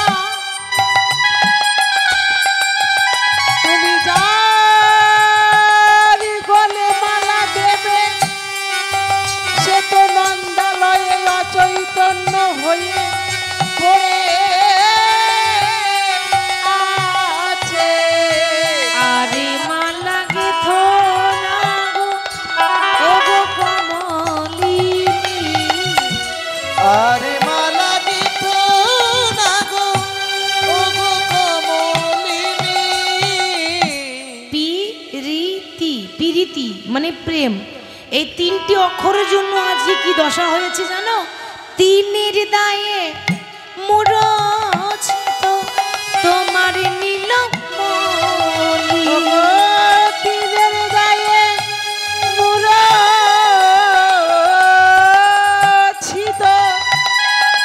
তোমার নীলম মলি।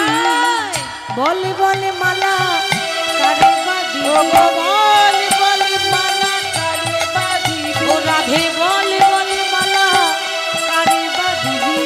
বলে বলে মালা কারে বাঁধিবি। মালা যারে দিবি সে তো নাই রে, বলে বলে মালা কারে বাঁধিবি। মালা যারে দিবি আর সেটা নাই রে, বলে মালা কারে বাঁধিবি। রাধারানী বলছে আমি বিশ্বাস করি না যে আমার গোবিন্দ চলে গেছে। সবাই ভাবছে তাহলে কৃষ্ণের হয়তো কিছু হয়ে গেল। আর রাধারানী ননদিনী এত আনন্দ, ভাবছে আর চিন্তা নেই, মরে গেছে। ও মরে গেলে আমার বেশি ভালো হয়। রাধারানীর শাশুড়ি আর ননদি ভাবছে কৃষ্ণ মরে গেছে, ও মরলে আমরা বাঁচি।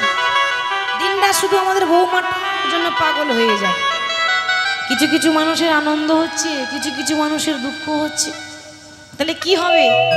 ভগবান দেখছে না অনেকক্ষণ হয়ে গেল, আর তো থাকা যাবে না। কি করেছে? মনে মনে ভাবছে যে ডাক্তার তো ডাকতে হবে, নাহলে চিকিৎসা হবে কি করে।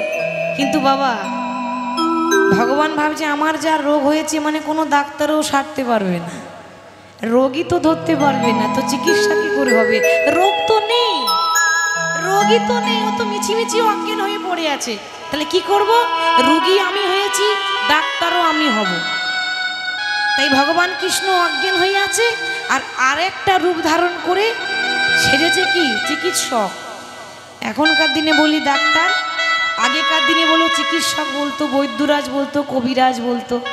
দুটো রূপ নিয়েছে কৃষ্ণ, একটা অজ্ঞান হয়েছে আর একটা কবিরাজ সেজেছে। কবিরাজ সেজে বৃন্দাবনে ঢুকেছে। ও বৃন্দাবনবাসী, এখানে কেউ রুগী আছে নাকি? রুগী রুগী থাকলে বলবেন। আমি শুধু কীর্তন করি না, একটু একটু চিকিৎসা করতে পারি। আমি চিকিৎসা করে দিব, ওষুধ দিয়ে যাব। তোমরা কেউ রুগী দেখাবে, তোমরা কেউ রুগী দেখাবে। ও বৃন্দাবনবাসী, তোমরা উলুধ্বনি রুগী হয়ে দেখাবে, ও বৃন্দাবনবাসী। তোমরা রুগী দেখাবে, ও বৃন্দাবনবাসী। তোমরা রুগী দেখাবে, ও বৃন্দাবনবাসী।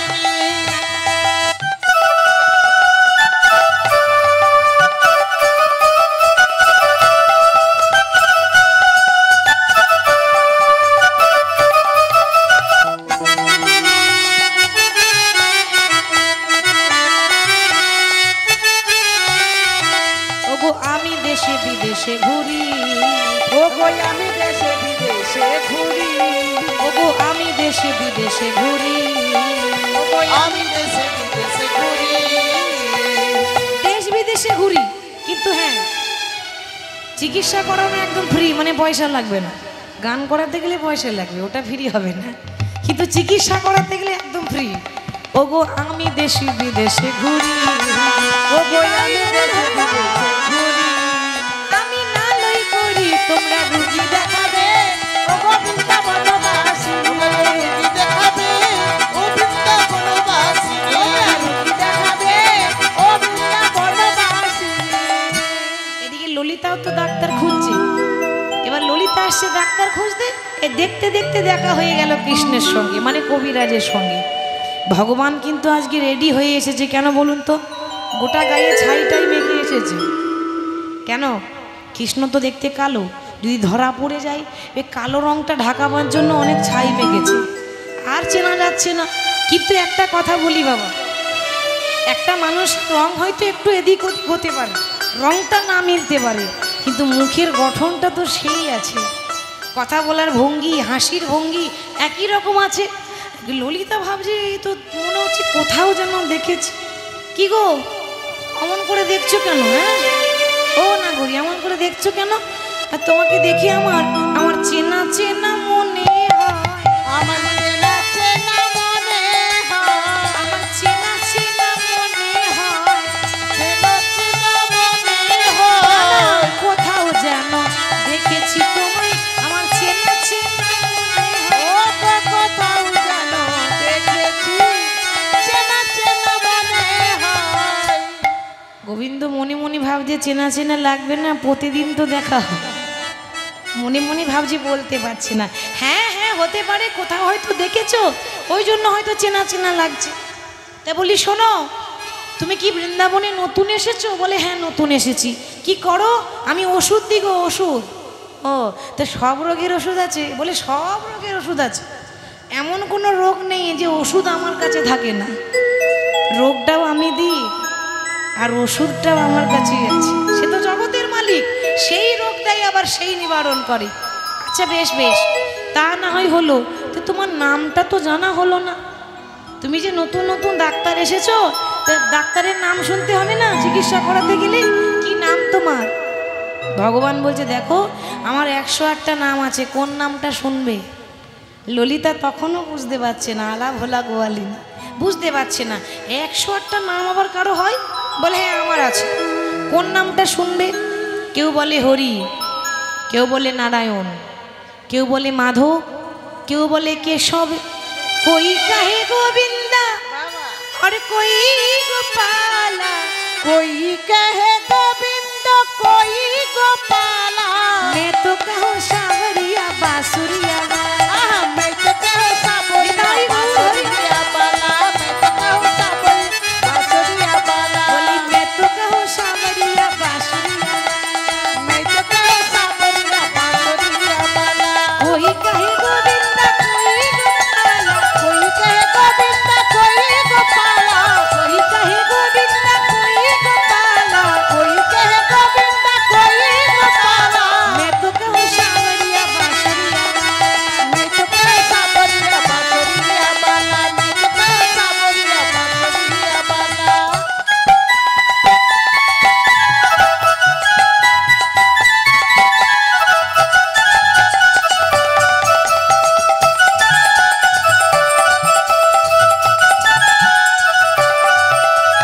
मैया तो कहते हैं सुन रे कन्हैया, कहते हैं सुन ले बलदाऊ भैया तो कहते हैं चलिया, भैया तो कहते हैं चैया, भक्तों की आंखों में तुम हो उजाला, भक्तों की आंखों में तुम हो उजाला, भक्तों की आंखों में तुम हो उजाला, भक्तों की आंखों में तुम हो उजाला। मैं तो कहूँ सावरिया बासुरिया, ओ मैं तो कहूँ सावरिया बासुरिया वाला, मैं तो कहूँ सावरिया बासुरिया वाला, मैं तो कहूँ सावरिया बासुरिया वाला, मैं तो कहूँ सावरिया बासुरिया वाला। मैं तो कहूँ सावरिया बासुरिया वाला। বেশ বেশ, তোমার যে নাম হবে হোক, অসুবিধা নেই। আমার সঙ্গে চলো, আমাদের কৃষ্ণ অজ্ঞান হয়ে পড়ে আছে, একটু চিকিৎসা করে দেব। এবার ওই চিকিৎসকের মূর্তি ধরে যাচ্ছে বাবা, কেমন ভাবি, চিকিৎসকের মূর্তি ধরি সম্মুখে দাঁড়ালো, চিকিৎসকের মূর্তি ধরি সম্মুখে দাঁড়ালো, চিকিৎসকের মূর্তি ধরি সম্মুখে দাঁড়ালো, চিকিৎসকের মূর্তি ধরি সম্মুখে দাঁড়ালো। কি হলো বলে শুধাইতে লাগিল, কি হইল বলে শুধাতে লাগিল, কি হইল বলে শুধাইতে লাগিল। কি হইল বলে শুধাতে লাগিল। ও মা, কি হয়েছে গো তোমার গোপালের, কি হলো মা, কি হইল বলে কি হইল মা, কি হইল মা, বলে তোমার আদরের গোপালের কি হইল, তোমার আদরের গোপালের কি হইল, তোমার আদরের গোপালের কি হইল মা, আদরের গোপালের কি হইল মা। কি হইল বলে শুধাইতে লাগিল, কি হইল বলে শুধাতে লাগিল। কি হলো মা, কি হয়েছে তোমার ছেলের। মা যশোদা বলছে, আর বাবা বলিস না, আমার ছেলে অচৈতন্য হয়ে পড়ে আছে, বুঝতে পারছি না যে কি রোগ হয়েছে। ও তাহলে নারী পরীক্ষা করতে হবে, ডাক্তারখানায় গেলে ডাক্তার জ্বর এলে দেখবেন দেখে নারী পরীক্ষা করে, এরকম করে দেখেন না। ভগবান নিজের চিকিৎসা নিজেই করছে। এক কৃষ্ণ অজ্ঞান আর কৃষ্ণ আরেক রূপে কবিরা সেজে হাতটা ধরে বলছে, তোমার গোপালের তো সাংঘাতিক রোগ হয়েছে মা। কেন বাবা, কি হয়েছে? তোমার গোপালে যে রোগ হয়েছে না, ওই রোগটার নাম হচ্ছে মনোজপা ব্যাধি। বাবা, অনেক রোগ শুনেছি কিন্তু এই রোগ তো শুনি নাই। কি গো আপনারা শুনেছেন? মনোজপা ব্যাধি, এটা আবার কি রোগ? বলি মা তুমি জানো না মনোজপা ব্যাধি মানে কি? টেনশন, চিন্তা, মানসিক রোগ। মনের মধ্যে যদি কেউ টেনশন চিন্তা করে, তাই তো কি হবে, কি খাবো, তাহলে এ রোগের ওষুধ নাই। আপনি কি ভাবছেন আপনার চিন্তা আর একজন করছে। হ্যাঁ, আপনি কি চিন্তা করছেন, আপনার চিন্তা করছে চিন্তামণি, জগৎ চিন্তামণি। তো মাগো, তোমার গোপালে যে রোগ হয়েছে না, তাতে ওষুধে ভালো হবে না। তাহলে কি করতে হবে বাবা? ওষুধ লাগবে না, টোটকা করতে হবে। টোটকা, টোটকা কি টোটকা করতে হবে না, আমি একটা মাটির কলসি দেব, তা আবার 100টা ছিদ্র করে দেব। এই ছিদ্র কলসিতে যমুনা থেকে যে জল আনতে পারবে সে হবে সতী, আর তারই আনা জলে তোমার গোপাল ভালো হয়ে যাবে। দেখেছেন ভগবানের বুদ্ধি? মনে মনে ভাবছে সতী আবার কোথায় পাই। হ্যাঁ বাবা, আমি গেলে হবে না, আমি গেলে হবে না। গোপাল দেখছে সর্বনাশ, মা গেলে তো লীলাই হবে না, মা চলে গেলে হবে। যার জন্য আমি এত কিছু করছি তাকেই তো আনতে হবে। বলি মা গো, মায়ের আনা জলে কাজ হয় না, তাহলে কি করব? ও মা, ছিদ্র কুম্ভে বাড়ি যদি আনে কোন নারী, ছিদ্র কুম্ভে বাড়ি যদি আনে কোন নারী, বাড়ি যদি কিবা ছিদ্র কুম্ভে বাড়ি যদি আনে কোন নারী, নিশ্চয় কহি গো মাতা সারাইতে পারি, নিশ্চয় কহি গো মাতা সারাইতে পারি, মাতা সারাইতে পারি, সারাইতে পারিব, সারাইতে পারিব, সারাইতে পারিব। সারাইতে পারিব। বলে ছিদ্র কুম্ভে জল আনিলে সারাইতে পারিব, ও ছিদ্র কুম্ভে জল আনিলে সারাইতে পারিব, নিশ্চয় কহি গো মাতা সারাইতে পারি, নিশ্চয় কহি গো মাতা সারাইতে পারি। ও মা, তাহলে তোমার বৃন্দাবনে সতী আছে, তাকে ডেকে নিয়ে এসো। মা নন্দরানী মানে যশোদা বলছি, দেখ বাবা, বৃন্দাবনে 2টো সতী আছে। কে না, একজনের নাম হচ্ছে জটিলা, এই বসে আছে, এই জটিলা, আর এ হচ্ছে কুটিলা। কুটিলাকে চেনেন তো? বাবা, কুটিলা যেমন মুখের জোর, কুটিলার মতো মুখরা কেউ নাই। মুখরা মানে কি গো? আচ্ছা মাইদের বলছি, মুখরা মানে কি? হ্যাঁ, যারা মিষ্টি মিষ্টি কথা বলে না, ঠিক তো, তাদের নয়। তাহলে মুখরা কাকে বলে? হরি বল। এবার দেখুন, এক রকমের তো নারী নাই, অনেক রকমের নারী আছে।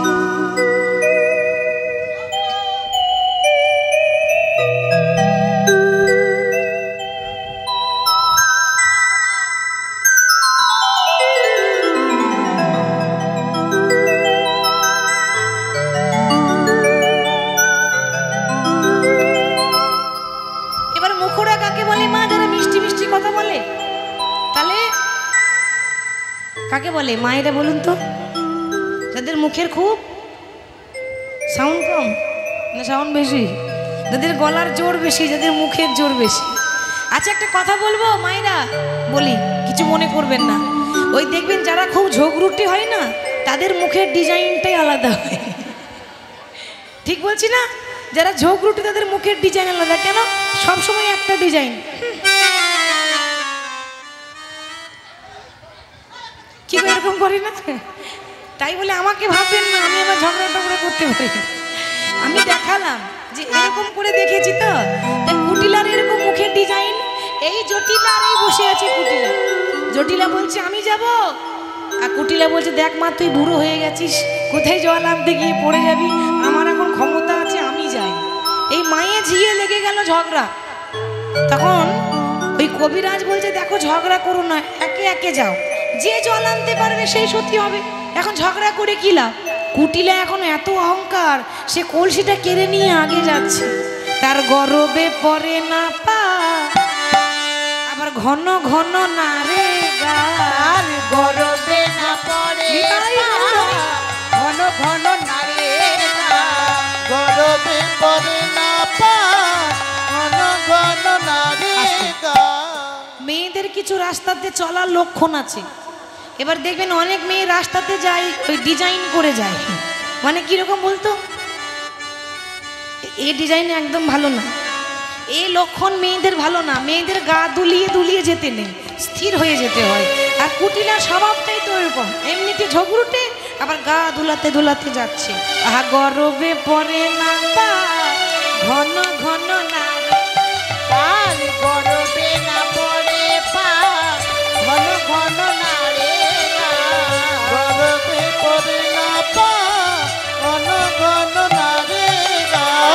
গোপনে কুটিলা চলে যায়, চলে যায় গো হাঁটিয়া হাঁটিয়া, চলে যাই চলে যাই গো। হাঁটিয়া হাঁটিয়া চলে যায়, চলে যায় গো। হাঁটিয়া হাঁটিয়া চলে যাই চলে যাই গো। হেলে দুলে যাচ্ছে, দেখো দেখো কত গর্ব করে চলে যায়। কত গরম করে চলে যায়, গরম করে চলে যাও, গরম করে চলে যাও, কত গরম করে চলে আবার যায়। হেলিয়া দুলিয়া যায়, কত গর্ব করে চলে। সে হেলিয়া দুলিয়া যায়, গরম করে চলে যায়।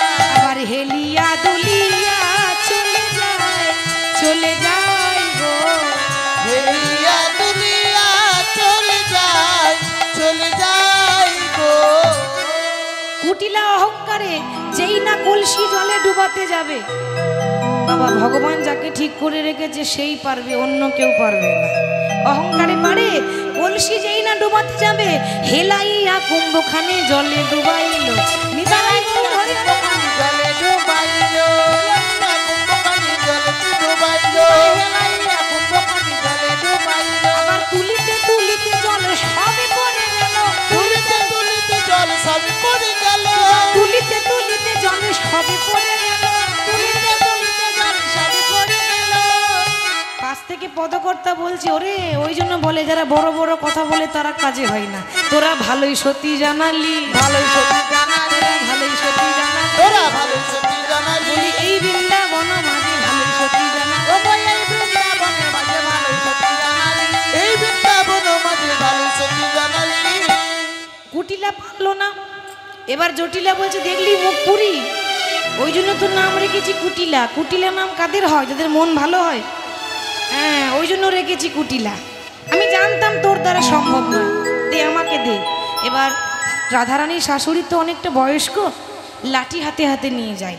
তার সঙ্গে আবার জটিলা বুড়ি কলসি কেড়ে নিয়ে যাচ্ছে। কেমন ভাবে? ওই না রাগে বুড়ি গুড়ি গুড়ি যাই চলো শিলইয়া গো কলসি লইয়া। এবার আগে বুড়ি বুড়ি করতালি দিয়ে উলুধ্বনি দিয়ে যাই কলসি লইয়া গো কলসি লইয়া। আগে বুড়ি বুড়ি বুড়ি কলসি লইয়া গো কলসি লইয়া। যাই গো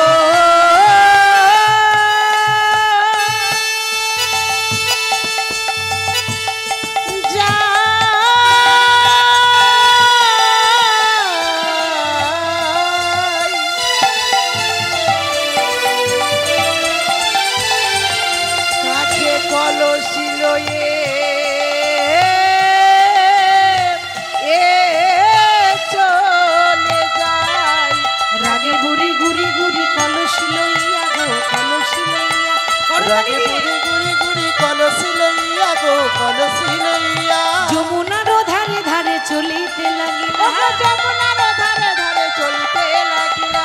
যমুনার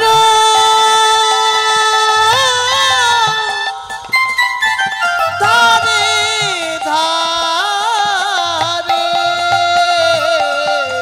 চলিতে লাগিলা গো চলিতে লাগিলা কিবার আগে ঘুরি ঘুরি ঘুরি কলসি লইয়া গো কলসি লইয়া আগে ঘুরি ঘুরি ঘুরি কলসি লইয়া গো কলসি লইয়া যমুনাতে জলে যখন ডুবাইতে যায় যমুনাতে জলে যখন ডুবাইতে যমুনাতে জলে যখন ডুবাইতে ওই যায় দেখো যমুনাতে জলে যখন ডুবাইতে যায় যেইটা ডুবিয়ে তুলেছে ও মা তুলিতে তুলিতে জলে সবে পড়ে যাইব সবে পড়ে কিবা তুলিতে তুলিতে জলে সবে পড়ে যাই গো সবে পড়ে যায় আহার আগে ঘুরি ঘুরি ঘুরি কলসি লইয়া গো কলসি দেখো ঘুরি ঘুরি ঘুরি কলসি লইয়া গো কলসি লইয়া রাগে ঘুরি ঘুরি ঘুরি কলসি লইয়া গো কলসি লইয়া জটিলা পারলো না কুটিলা পারলো না কবিরাজ বলছে ছি ছি ছি বৃন্দাবনে কত নাম শুনেছিলাম গো কিন্তু বৃন্দাবনে একটা সতী নারী নাই বেশ ললিতা বিশাখা ও ললিতা তোমাদের কতগুলো প্রশ্ন করব তোমরা ঠিকঠাক ভাবে উত্তর দিও বলো মাকে বলছে মা চিন্তা করো না আমি শুধু চিকিৎসা করতে পারি না আমি খড়ি পাততে জানি খড়ি পেতে দেখবো গণনা করব।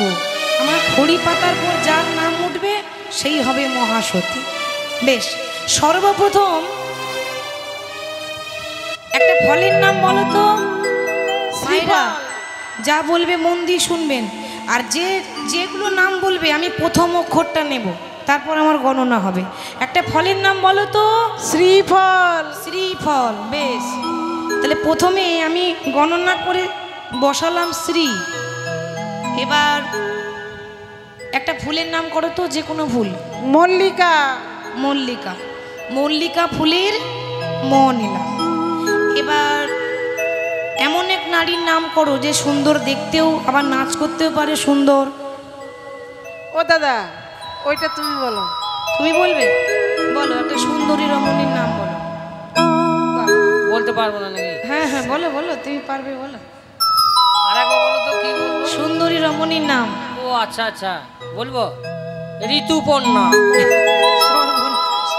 বলছে ঋতুপর্ণা ঋতুপর্ণা তো নায়িকার কথা হলো হ্যাঁ তার মানে ওর চোখে সুন্দরী ঋতুপর্ণা আর কেউ নাই আমি স্বর্গে থাকে তার কথা বলছি ওই অপ্সরা। যে স্বর্গে থাকে তার নাম হচ্ছে তিলোত্তমা তিলোত্তমা তিলোত্তমা হচ্ছে স্বর্গের অপ্সরা স্বর্গের পরী দেখতে যেমন সুন্দর নাচ করতে পারে ভালো তিলোত্তমার তয়ে হর্ষিটা নিলাম এবার একটা ধার্মিক রাজার নাম করো তো রাবণ রাজা বেশ রাবণ রাজা রাবণ রাজার রাটা নিলাম এবার তুমি তোমার ইচ্ছে মতো যে কোনো একটা গ্রামের নাম করো তো ধাত্রীগ্রাম ধাত্রীগ্রাম ধাত্রীগ্রাম বর্ধমান জেলায় আছে ধাত্রীগ্রামের ধাটা নিলাম এবার দেখি কি হয় শ্রী মো তি রাধা বৃন্দাবনে রাধা সতী বৃন্দাবনে রাধা সতী রাধা সতী ওগো বৃন্দাবনে রাধা সতী ওগো ভজে সে তো জগতের পতি বৃন্দাবনে রাধা সতী ও গো ভজে সে তো জগৎপতি বৃন্দাবনে রাধা সতী বৃন্দাবনে রাধাই হচ্ছে সতী তা হ্যাঁ গো তোমাদের এখানে রাধারানী বলে কেউ আছে নাকি এমন বলছে যেন চিনেও যেন চিনে না কি গো চিনেও যেন চিনে না হ্যাঁ গো মা তোমাদের রাধা বলে আছে নাকি কেউ আছে বাবা আছে কিন্তু সে তো একজনের ঘরের বউমা দেখো মা ওই ছেলেকে ভালো করতে গেলে পরের ঘরের বউমাকেই আনতে হবে তা নইলে তোমার গোপাল তো ভালো হবে না যখন রাধারানীকে ডাকা হলো রাধারানীর মনে তো হিংসা নেই আর ভগবান তো তাকে দিয়েই কাজটা করাবে তাই কলসি নিয়ে বলছে গোবিন্দ দয়া করে এই দাসীর যেন মান রেখো এবার কলসিটা নিয়ে যেই না যমুনাতে জল ডোবাতে যাবে অমনি দেখছে জলের ভেতরে কৃষ্ণ বাঁশি বাজাচ্ছে রাধারানী বলছে মাধব তুমি যদি এখানে রয়েছো তাহলে অজ্ঞান হয়ে পড়ে আছে সেটাকে গোবিন্দ বলে রাধে তুমি আমায় চিনতে পারলে না রাই বলি এখানেও আমি আরে সেখানেও আমি ও গো এখানেও আমি সেখানেও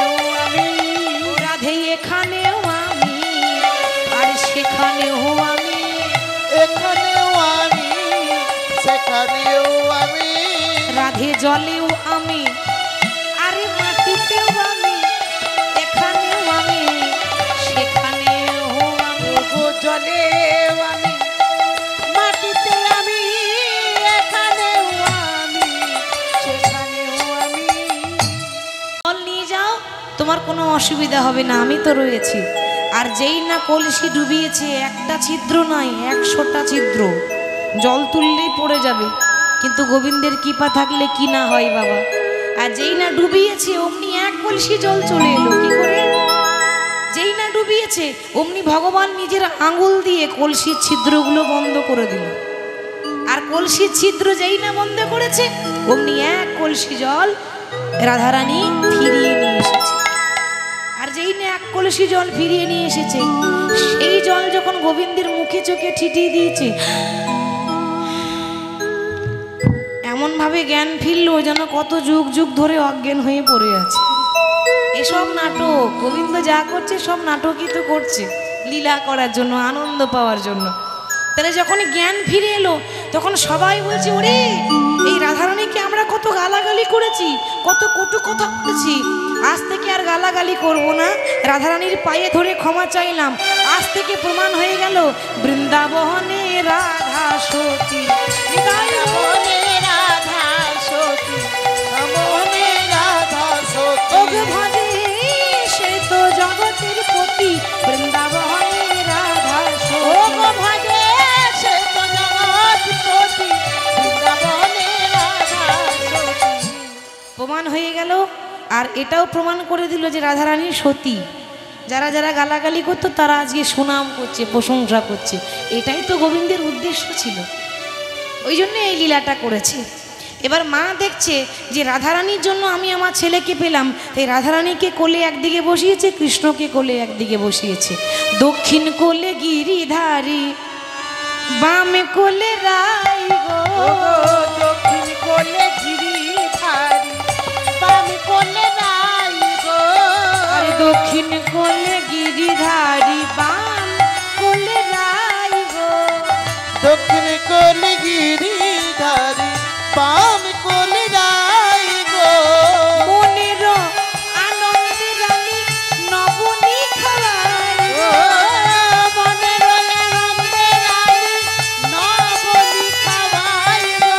আজ মনের আনন্দে রানী নবনী খাওয়াই গো। মনের আনন্দে রানী নবনী খাওয়াই গো। দক্ষিণ কোলে গিরিধারী, বাম কোলে রাই ও গো। দক্ষিণ কোলে গিরিধারী, বাম কোলে রাই গো। দক্ষিণ কোলে গিরিধারী, বাম কোলে রাই গো। ও দক্ষিণ কোলে গিরিধারী, বাম কোলে রাই গো। দুজনকে মনির আনন্দে নবনী খাওয়াচ্ছে। তখন ললিতা বিশাখা ইশারা করে বলছে, কিরে রাধে, এতক্ষণ তোদের লীলা চলছিল আর আমরা শুধু শুধুই কেঁদে মরলাম, শুধু শুধু চিন্তা করছি কি হয়ে গেল, কি হয়ে গেল। আগে বলবি তো, হ্যাঁ হরি বল। তা তোর ইচ্ছা ভগবান পূর্ণ করে দিল, তাহলে আমাদের কি কোনো দাম নেই নাকি? আমরা তখন থেকে বসে আছি, হ্যাঁ আমাদেরও তো ইচ্ছা আছে। বলে তোদের আবার কি ইচ্ছা আছে, কেন আমরা একটু আনন্দ করব। তাই রাধা কৃষ্ণকে সেখান থেকে ছলনা করে নিয়ে গেলেন নিধুবনে। নিধুবনে গিয়ে খুব সুন্দর করে একটা দোলনার ওপর রাধা গোবিন্দকে বসিয়েছে। দোলনার ওপর বসিয়ে রাধা গোবিন্দকে দোলনায় দোলা দেবে। আমরাও রাধা গোবিন্দকে দোলনার ওপর বসিয়েই যুগল রাখবো। খুব ভালো লাগলো আপনাদের এখানে এসে, আপনারা ভীষণ ভালো, সত্যি খুব ভালো লেগেছে। ভালো পরিবেশ, ভালোবাসা দিয়েছেন, আশীর্বাদ দিয়েছে। আসুন এখানে মিলনে রাখি। রাধা কৃষ্ণের দুজনের মিলনে হইল